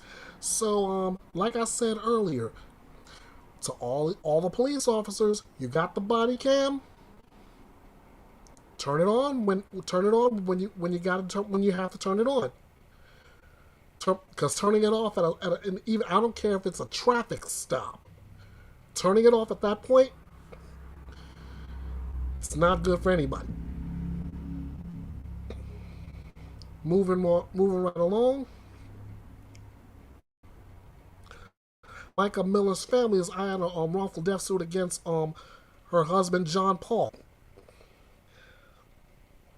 Oh, let me go ahead. We're going to Julie Grant for more on this one. Julie. Welcome back to Opening Statements. I'm Julie Grant. This morning, we're spotlighting new accusations in the death of a pastor's wife. Mike Miller's family is heading to court in June for a hearing to decide who's entitled to items that law enforcement seized while they were investigating her death. This includes things like her cell phone, her purse, and the vehicle that she used to drive to the park where she shot and killed herself. Investigators have not accused her widower, John Paul Miller, of any wrongdoing, so it's important to understand that.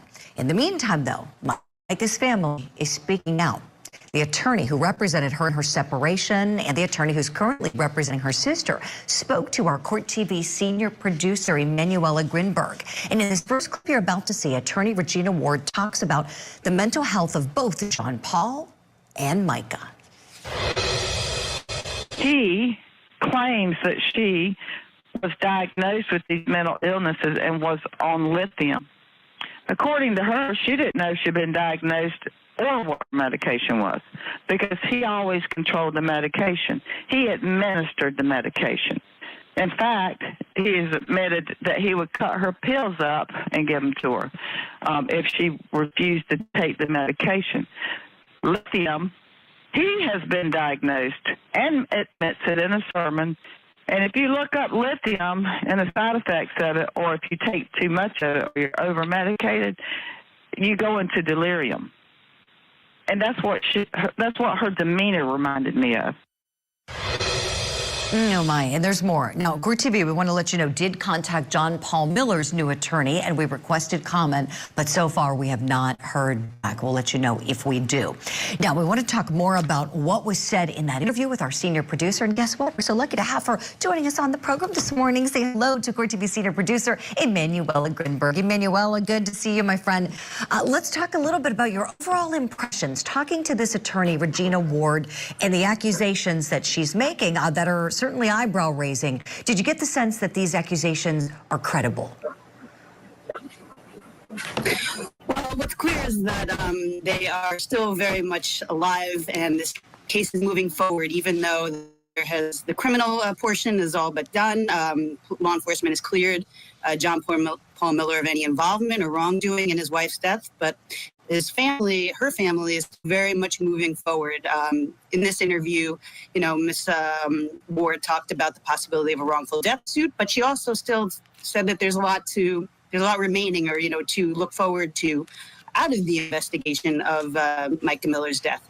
The lithium in particular, she said she is waiting on the results of a toxicology analysis of Micah Miller's blood to see if she was under the influence of lithium at the time of her death, because according to Ms. Ward, she had stopped taking lithium. She was kind of moving out of from underneath the control of her husband, and she was not taking lithium. But when Ms. Ward looks at that video, the surveillance video we have of Micah Miller in the hours, minutes, before her death, going to a gas station, making a phone call to 911, reporting that she was going to kill herself. Ms. Ward says, that is not the Micah Miller I knew. And she's making some pretty strong allegations that maybe her estranged husband got to her.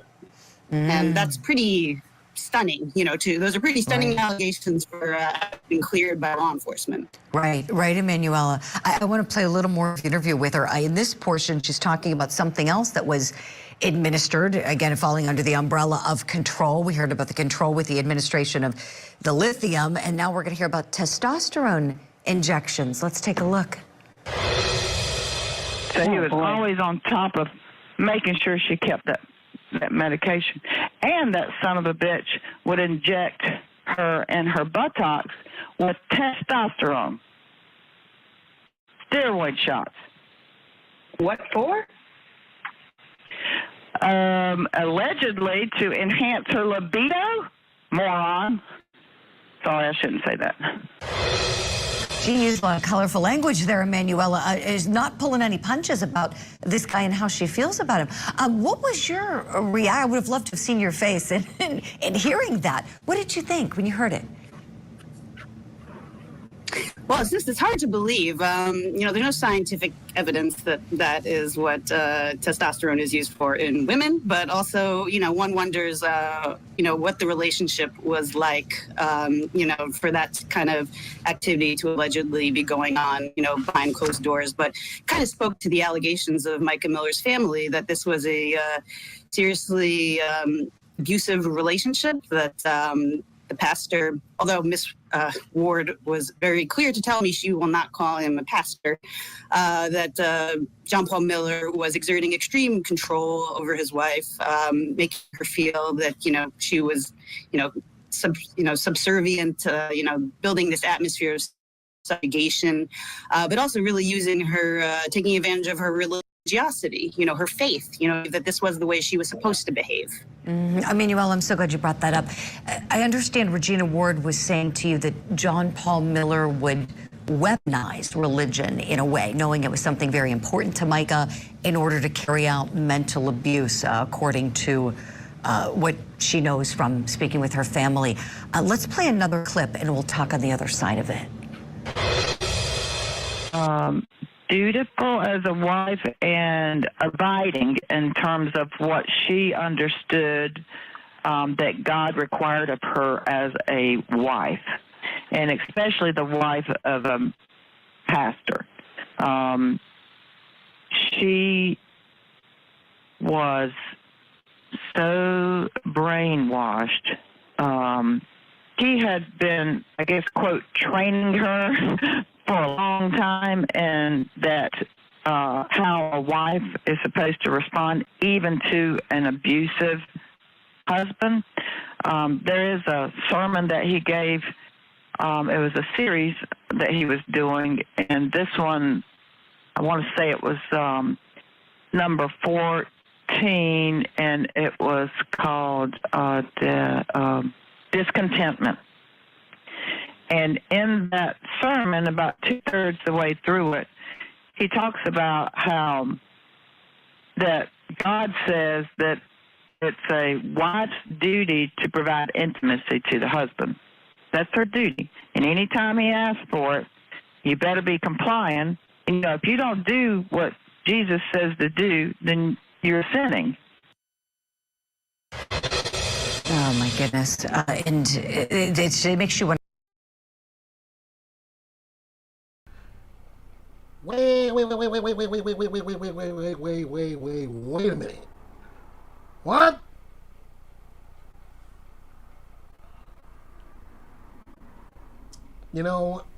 I hear guys like this on so many occasions. And each time, I don't care whether it's supposed to be men of God, men of the cloth, etc., whatever title you want to use, or just a lowly average Joe like myself. Every time I hear them talk like that, it's laughable. It's laughable. But they want to weaponize. They want to weaponize the word of God like that? Really? Come on now. There was a lot wrong with that. But don't take my word for it. You heard it for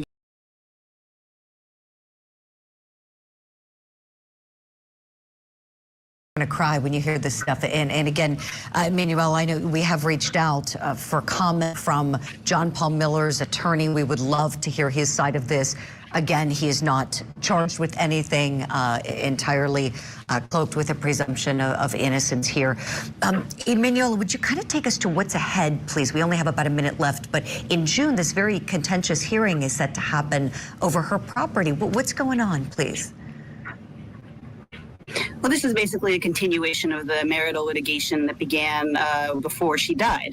She had filed for separation. There were temporary restraining orders between both of them to stay away from each other, but also to not destroy any property that belonged to either of them. So that continues now. Micah Miller's sister, Sierra Francis, has been appointed a special administrator, personal representative, to represent her to represent her estate in actions going forward against J.P. Miller. So coming up next, is really this property that not just that was used in the law enforcement investigation at the scene where her body was found, but homes, vehicles that the two shared as part of their marital assets. So among those items are the items that law enforcement seized. And Ms. Ward says that J.P. Miller has aggressively been trying to get those items from law enforcement, and that's part of what will be taken up in this hearing. Oh boy, it makes you wonder why. Why is he so intent on getting that property back? You would think now would be a time for grieving, but everybody grieves differently, as we know. We'll leave it there. Emanuela Grinberg, you're the best. Thank you so much for sharing that interview and your time with us this morning. We'll see you soon.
Time to reveal something else you need to know tonight. Let's take a look at our big board. And there he is, Matthew Perry. You'll recall Matthew Perry was found unresponsive in his hot tub of his L.A. home.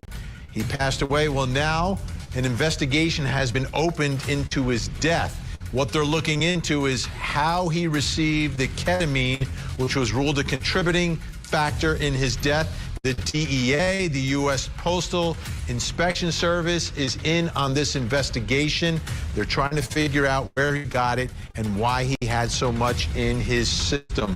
They said he had enough that is used for general anesthesia during surgery. So we'll keep an eye on that investigation.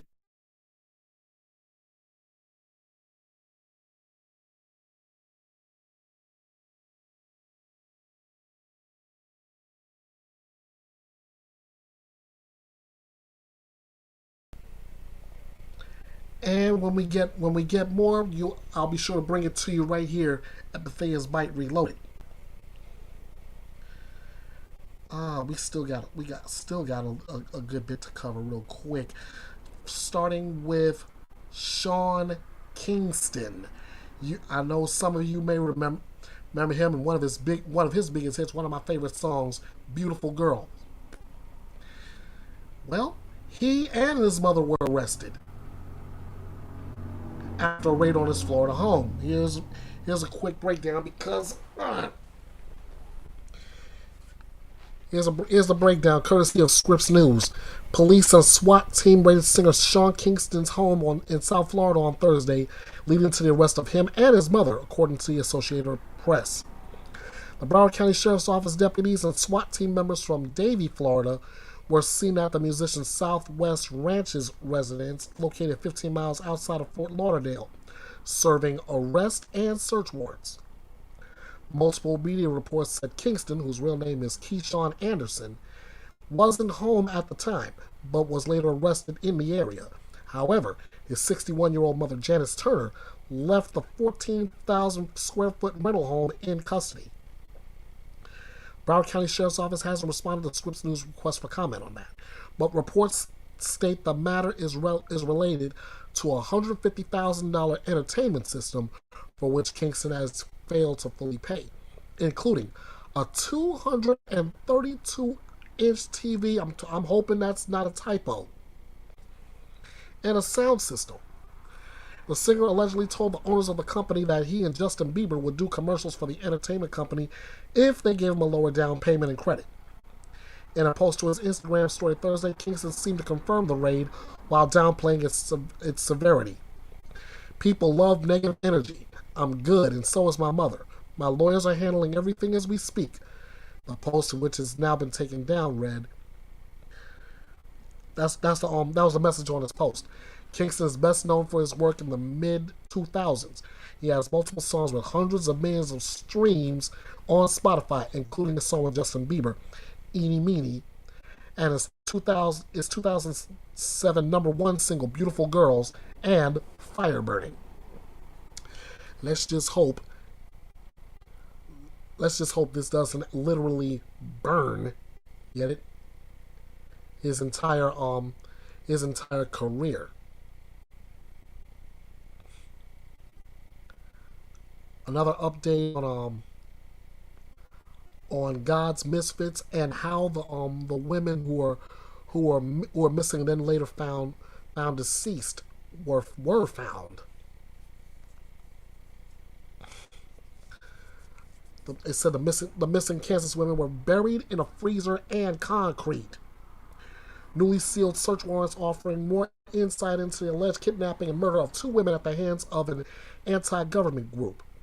Cole and Cora Twombly, Tiffany Adams, and her boyfriend Ted Callum are all charged with kidnapping and murder in the deaths of Veronica Butler and Jillian Kelly. At the time of her murder, Butler was involved in a bitter custody battle with Tiffany Adams, the children's grandmother.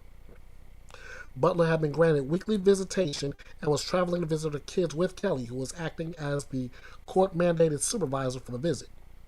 The two had been planning to meet with Adams at 10 a.m. on March 30th, but never arrived. Butler's car was later found 5 miles from their meetup location with blood on the ground and Butler's glasses in the road with a broken hammer nearby. Search warrants just released and reviewed by Court TV reveal that Butler and Kelly's bodies were found inside of a chest freezer, buried on a property Callum was renting for cattle grazing. Investigators learned that days before the women disappeared, Callum approached the property owner with Adams to ask permission to tear down a tree, remove a stump, and fill a hole with concrete. When investigators searched the property just 8.5 miles from where Butler's car was found, they found an area below a dam where fresh work had been done and a hole filled with concrete. The search of the property yielded not just the freezer with the women's bodies, but also clothing with possible blood, a roll of duct tape with possible blood, the handle of a saw, a black K-bar knife in sheath with possible blood, and a black taser and flashlight. The search warrants also offer more detail about the custody battle between Butler and Adams, noting that the two were due in court on April 17, 2024, where Butler was expected to be granted unsupervised visitation. Adams' son, Wrangler Rickman, who had legal custody of the children, told his grandmother a month before the murders that they didn't have to worry about the custody battle much longer because Adams had it under control.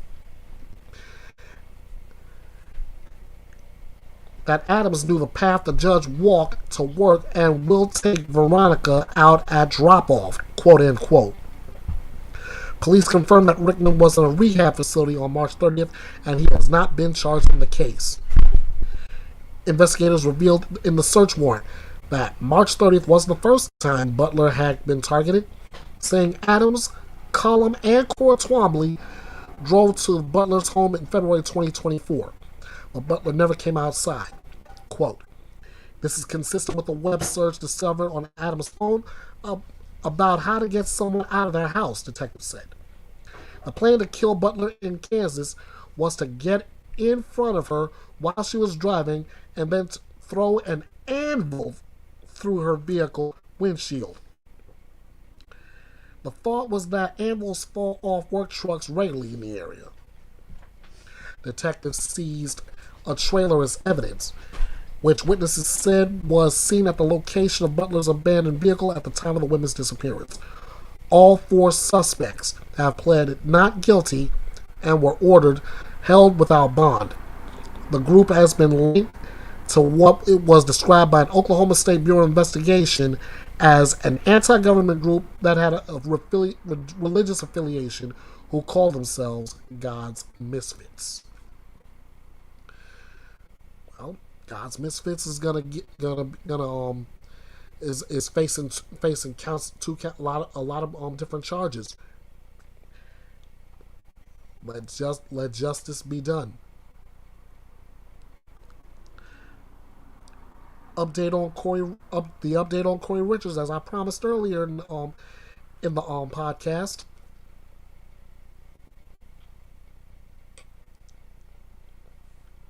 I said she wanted new attorneys, and I said she wanted the prosecutors disqualified. Well, and remember, we still haven't even got the trial started yet. So I'm going to take you right into the courtroom, and we're going to see how that went.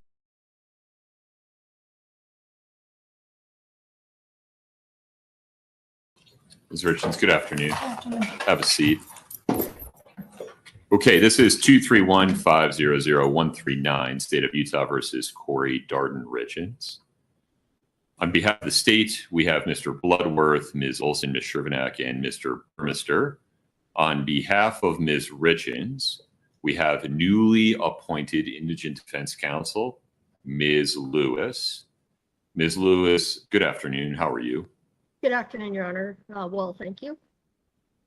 And we also have on behalf of Summit County, Ms. Bracken. Ms. Bracken, good afternoon. Good afternoon, Your Honor. Ms. Bracken, the statute requires that I set a hearing to allow the county to be heard on the court's appointment of Ms. Lewis and Ms. Nestor. That's today. Any objection to that appointment? No, Your Honor. We've been able to communicate with Ms. Lewis over the last few days, and the county does not have any objection to that appointment. All right, very good. Ms. Lewis, I understand that you and Ms. Nestor have run conflict checks and have satisfied yourselves that you do not have any conflict of interest that would preclude you from representing Ms. Richards. That's correct, Your Honor.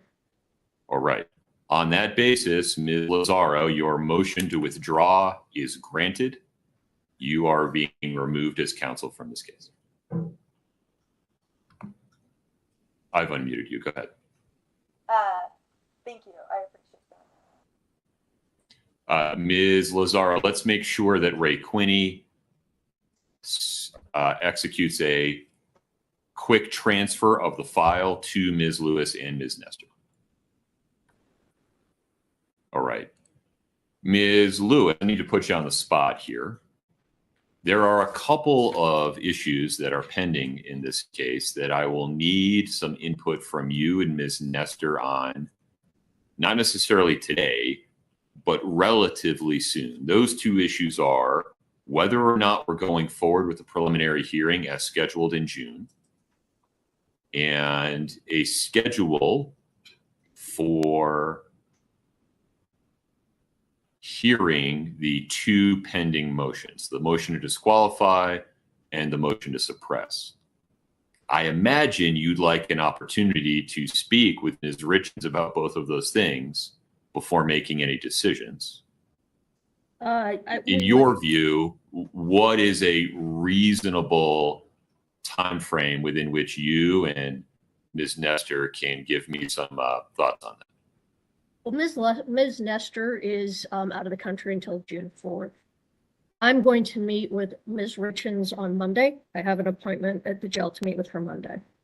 I do not see June 18th, though, being a viable date, since I understand there are multiple terabytes of discovery. And as I said, Ms. Nestor won't even be back in the country until June 4th. We actually also have hearings scheduled on June 18th. I wish I had a good idea of what would be the soonest possible date to reschedule the rest of the preliminary hearing. It's hard to say without having any discovery at all as to how much time we're going to need to prepare for that. So I think maybe ideally I need to meet with Ms. Richens and start looking at discovery, and maybe we could set a scheduling conference in mid-June to get things back on the calendar. I think I understand what you're saying. Let me repeat it. I hear you saying that you would like to strike the currently set preliminary hearing and set a scheduling conference in mid-June for the purpose of potentially resetting the preliminary hearing, and then also talking about some scheduling related to the two pending motions. Is that correct? That's correct, if that works for the court. Mr. Bloodworth, any objections, sir? No objections, Your Honor. All right. We are striking the preliminary hearing that is currently set for June 18, 19, and 20. We will reschedule that preliminary hearing once Ms. Nestor, Ms. Lewis, and Ms. Richens have had a chance to get up to speed. We are staying any briefing deadlines related to the motion to disqualify or the motion to suppress. We'll let Ms. Nestor and Ms. Lewis look at those, confer with their client, decide how they want to move forward with those, whether they want to move forward with those. June 14, Ms. Lewis, is that workable? It would need to be in the afternoon, or it would need to be in the afternoon. Yeah, let me just check with Ms. Nestor. I actually, she's in Rome. I'm actually texting her.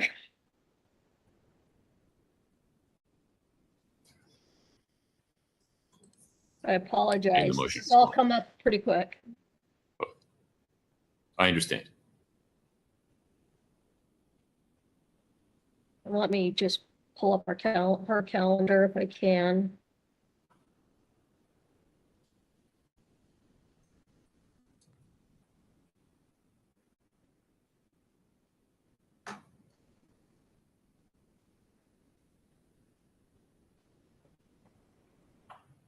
What time would that be in the afternoon? One moment. June 14. Yeah, upon reflection, perhaps June 21 would be a better date. Can you make that work, Ms. Lewis?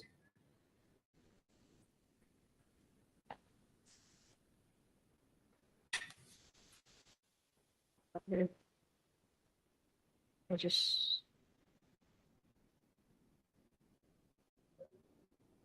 The afternoon of the 21st looks open for both of us. Mr. Bloodworth, June 21 at 3 p.m. Yes, Your Honor, that works for the state. Ms. Lewis, would you like that to be in person or by WebEx? I think we should maybe do that in person. Okay. Ms. Richens, I'll see you again June 21, 3 p.m. in person. Ms. Olson, did you have a question? I would like the benefit of the record, Your Honor. Please don't open any new can of worms. I would never do that. Go ahead. I just wanted to explain the presence of Ms. Bracken when this issue came up last Friday night.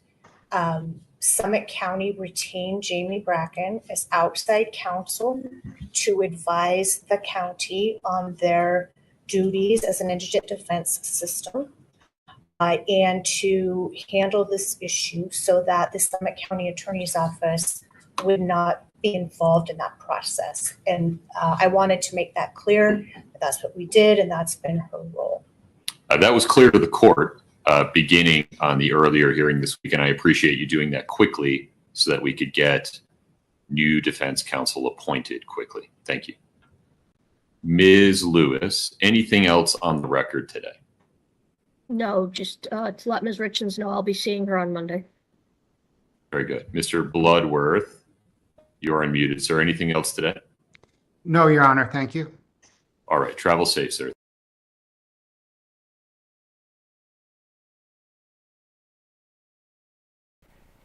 And there you have that. Corey Richards has new attorneys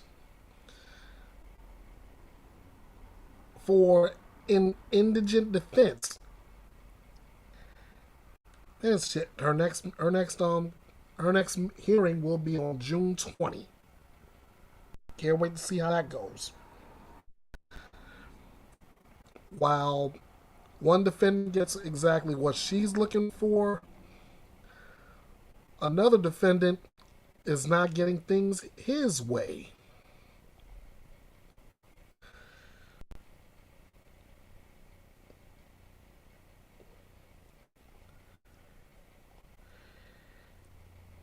We're going to quickly go to Court TV for breaking news regarding Alec Baldwin's case.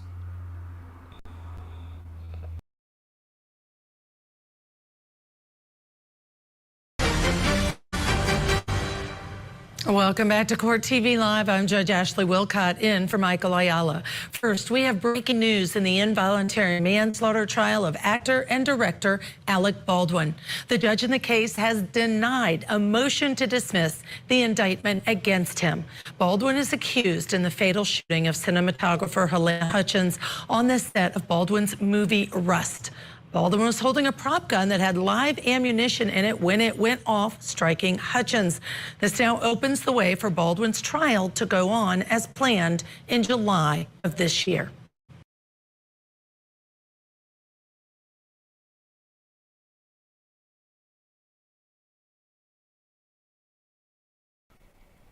Well, that takes care of that. I'll be looking for the scene when Alec Baldwin will go to trial in that shooting. And whether he will be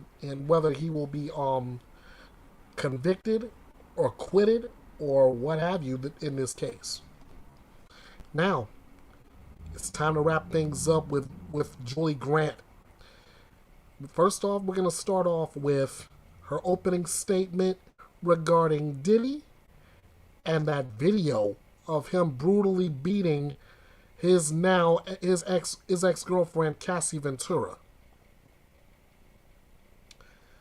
She's got just like I had bold prediction this year for a lot of guilty verdicts in the summer of justice, Julie has a bold prediction of her own.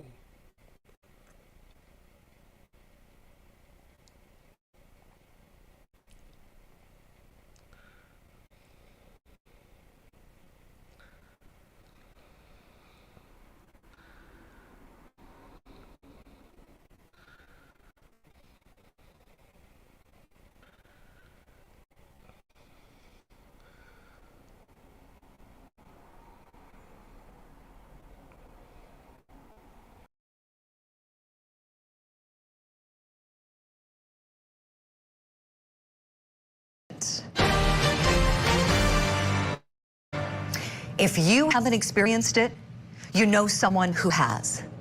In the United States, approximately 1 in 4 women and 1 in 9 men have experienced severe physical violence by their intimate partner. On Friday, my friends, I was off emceeing a fundraiser for a domestic violence resource center that I volunteer with. And that is when CNN shared that leaked video of the horrific assault carried out by Sean Diddy Combs on his then partner, Cassie Ventura. When I saw that video, it made me sick to my stomach and mad as heck. She is so lucky to be alive. He could have killed her. Sean Combs acted like a maniac, just as he was losing control. Make no mistake about it, my friends. Domestic violence is not about anger management. It is about power and control. And according to Cassie's lawsuit, after Combs punched her in the face and she tried to leave, that is when that major attack occurred. It's important to remember this. The most dangerous time for a domestic violence survivor is when they try to leave. Why? Because that's when the batterer no longer has control of them. That is why you hear people like me in the domestic violence prevention movement preaching about how you must have professional help when you go to leave so that you can stay safe. What happened to Cassie Ventura can happen to any one of us. Domestic violence doesn't discriminate when it comes to fame, fortune, age, race, sex. Anyone can be a victim of it. And what's more is that according to CNN, Diddy paid the hotel $50,000 for that video. And the hotel took the money, turned the video over to him, and never called police to report it. I want to know who at that hotel thought it was okay to cover up that attack. They should have reported it immediately because it was a crime and she was in danger. And for all they knew, Cassie could have been beaten to death the very next day. Whoever did that is equally disgusting as Combs. And I'll close by making this prediction, my friends. I think we're going to see Sean Diddy Combs behind bars before the summer is over. I think that horrific assault video is just the tip of the iceberg in terms of the allegations that are still to come for him.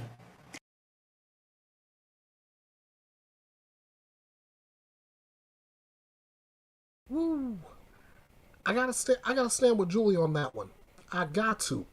And like I said, that's a bold prediction. Before the summer's over, Diddy behind bars. Welcome to the summer of justice, ladies and gentlemen. Now that was Monday. On Tuesday, Julie had a great deal to say about Ali Abulaban and his testimony.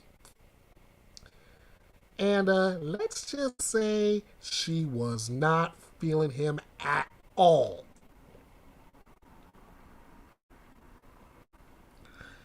In fact, she even said he's likely a murdering scumbag. Her words, not mine. Don't believe me? Let me get set up here, and I'll let you hear Julie for yourself.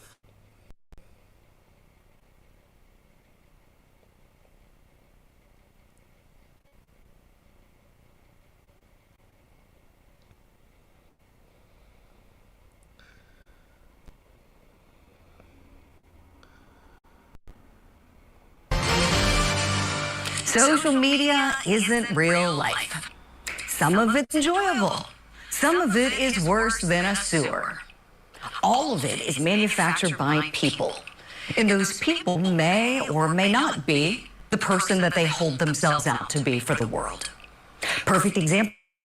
TikTok star turned homicide defendant Ali Abulaban. What a dirtbag lying faker that guy is. He went by the name Jin Kid on TikTok, had 1 million followers, and showed everybody a really carefree, funny guy who had a great relationship with his beautiful wife, Anna. But that was all facade. Behind closed doors, police say he was very abusive, physically and mentally to her. Her friends say she was terrified of him because he was extremely controlling. The drama-free relationship that the couple showed to the world on TikTok was actually toxic and very dangerous. And when I look at this case, I see domestic violence dynamics of power and control all over it. Alleged abuser Abulaban was losing control, in my opinion. His wife was living with him. She was getting a restraining order against him because he was so obsessed with controlling her. Police say he was listening in on her conversations through a secret app on the child's iPad. How despicable is that? And then police say he goes over with a gun and shoots her and her friend in the face after he heard the male voice laughing with her. And this killing scumbag wants jury to believe that he didn't premeditate it. Want to know how fast premeditation can happen, my friends? That fast. His mother, on the witness stand, wants us to feel sorry for her son because she says he was abused as a child and has some mental health difficulties. Guess what, Mom? Everybody's dealing with something. Plenty of abuse survivors don't continue the abuse. Plenty of Americans have mental health struggles, and these things don't lead to committing 2 homicides. I can't wait until this lying wife beater gets on the stand, because the content being created with this guy now is what's going to send him off to prison for the rest of his life.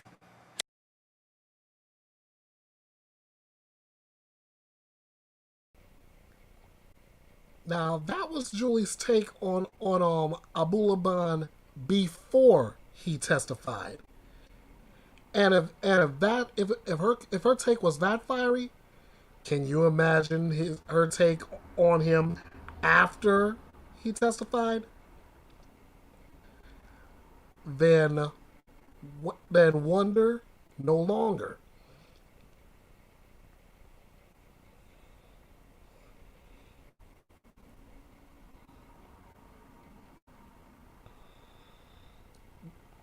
Yeah, wonder no longer, because Julie has a great deal to say about our actor defendant.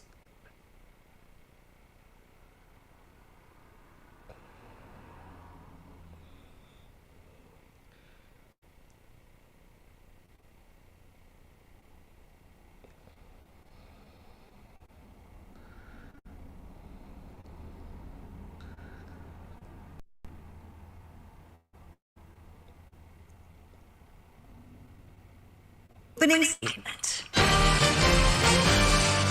Oh, he's an actor, all right. Ali Abulaban is giving the performance of a lifetime during his homicide trial. That is, his double homicide trial. This guy killed his beautiful wife, Anna, and her friend, Ray Barron.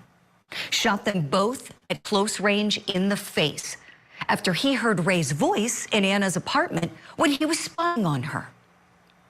This guy went by the name Jin Kid on TikTok, had millions of followers, and he is pouring it on thick for this jury with his woe is me act.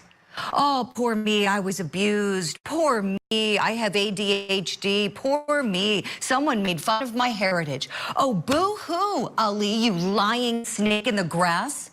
The only people who deserve sympathy are the people that you murdered. The daughter of yours as well, that you have now deprived of her 2 parents, her mother because you murdered her, and you because you'll be behind bars for the rest of your life. Those are the 3 people that deserve sympathy, the 2 that are dead and your child. And you know what, speaking of your child, that actually probably will be the best thing for that sweet, innocent little girl. Because you know what, a father who murders 2 people is unfit to raise a child. Probably it is best for her sake and for her safety that she isn't anywhere near that guy.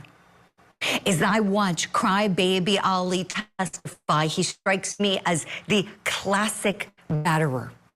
Charming, narcissistic, manipulative. Just as he's trying to fool the jury right now in his trial in San Diego, he was trying to fool his TikTok audience into thinking that he was actually a loving husband. But this time, the people watching him aren't just mindlessly scrolling through their phone for entertainment.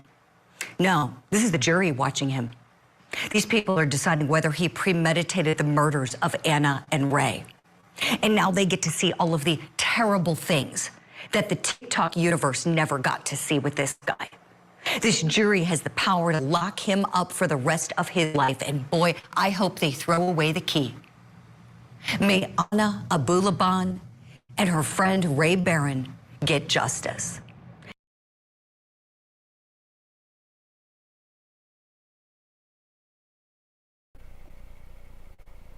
Well, that's what I call lighting into the actor.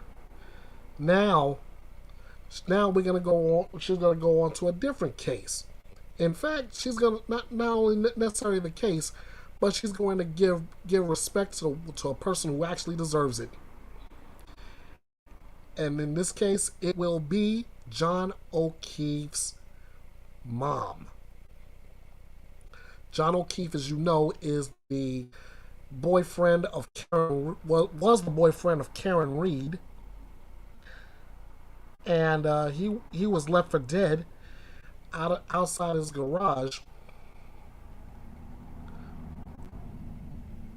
But the unsung hero in this is Mom Peggy for protecting his children. So now I'm gonna go ahead and give this thing to Julie and let her give Peggy O'Keefe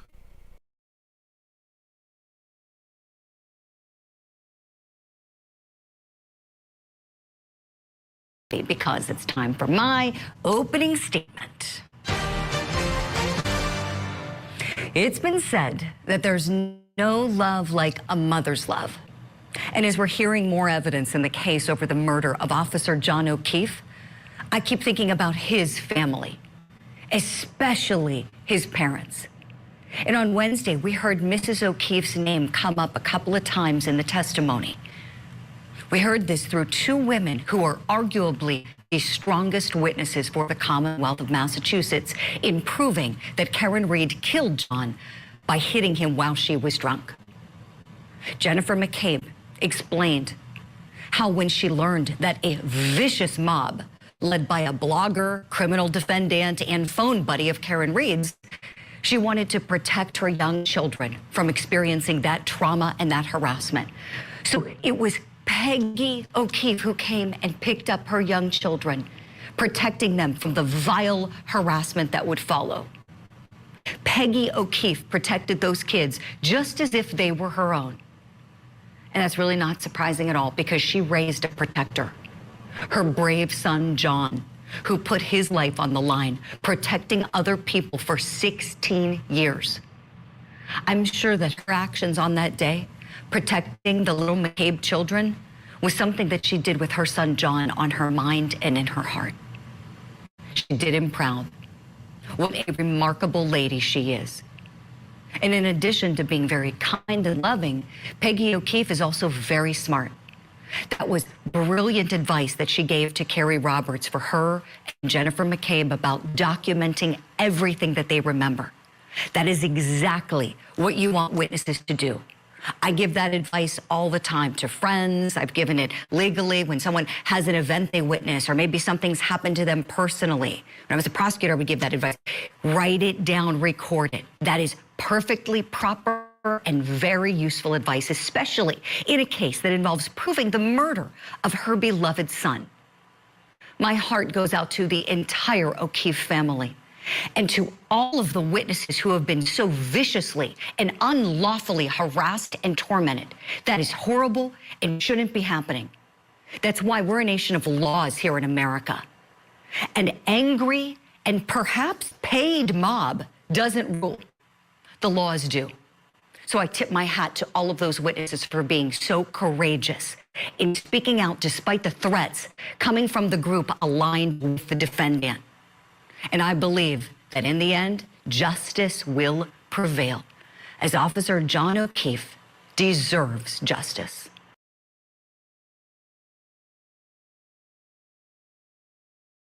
Said that any better. Couldn't have said that any better. And that's basically all we can ask for those on the side of the Free Karen Reed movement.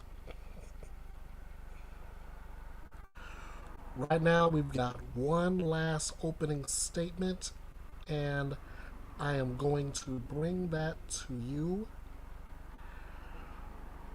right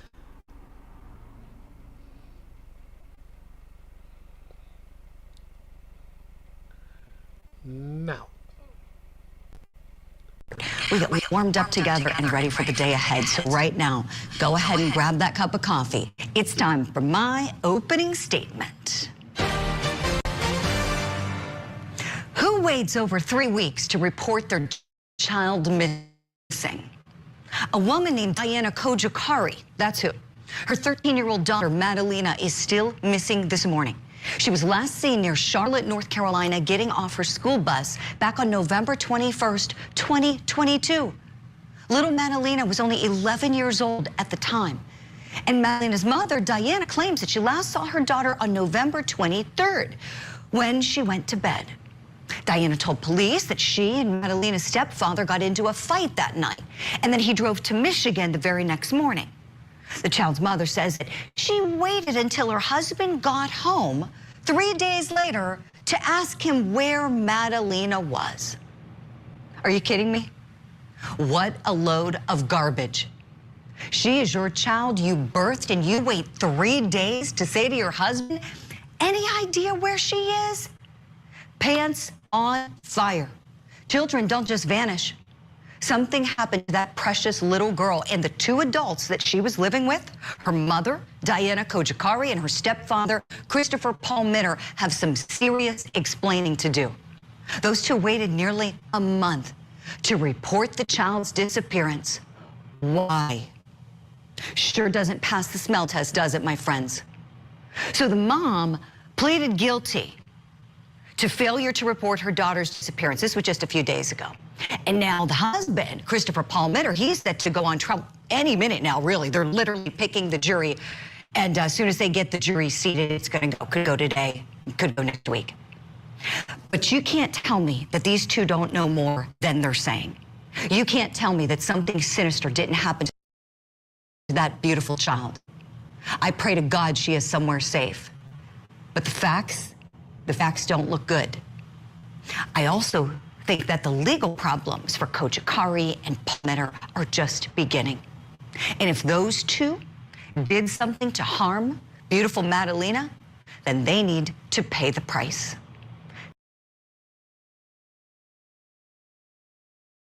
I echo those sentiments because it's 2 years and Madalena is still missing.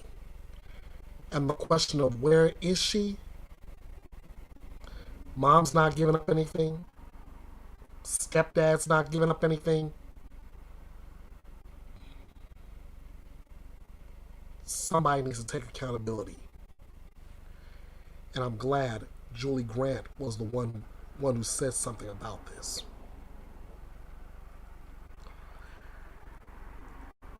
That's gonna do it for me at Bethea'S Byte Reloaded. I want to thank you for joining me.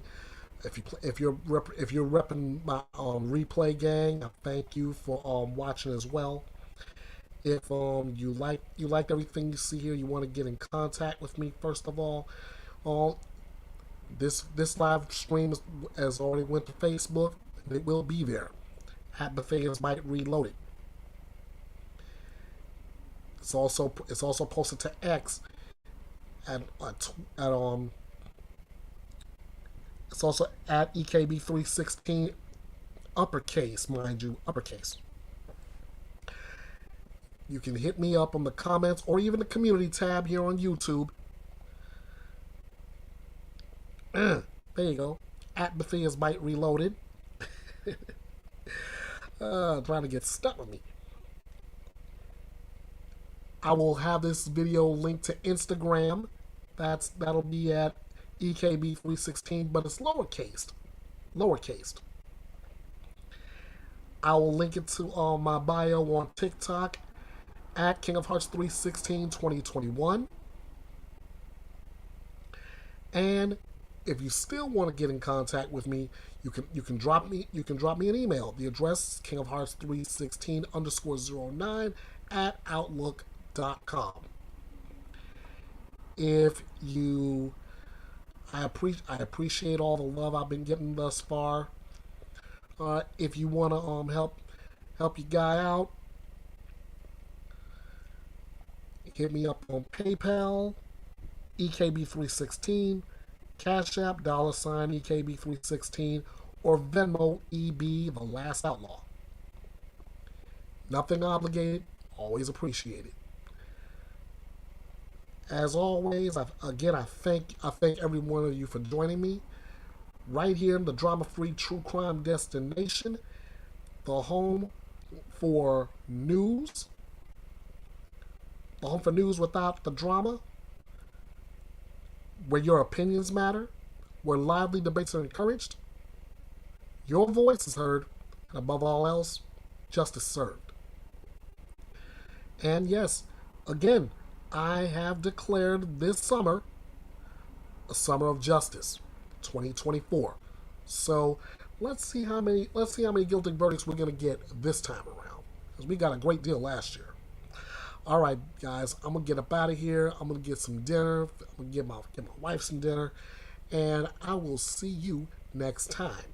Maybe next time I'll do this as a Saturday night main event. I'll think about that.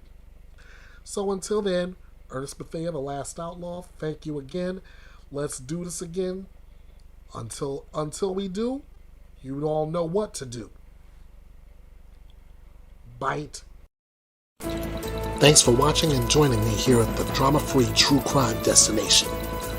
Be sure to like, share, subscribe, and drop me a comment on this video. And be sure to follow Bethea'S Byte Reloaded all over social media. This is Bethea'S Byte, and it's reloaded.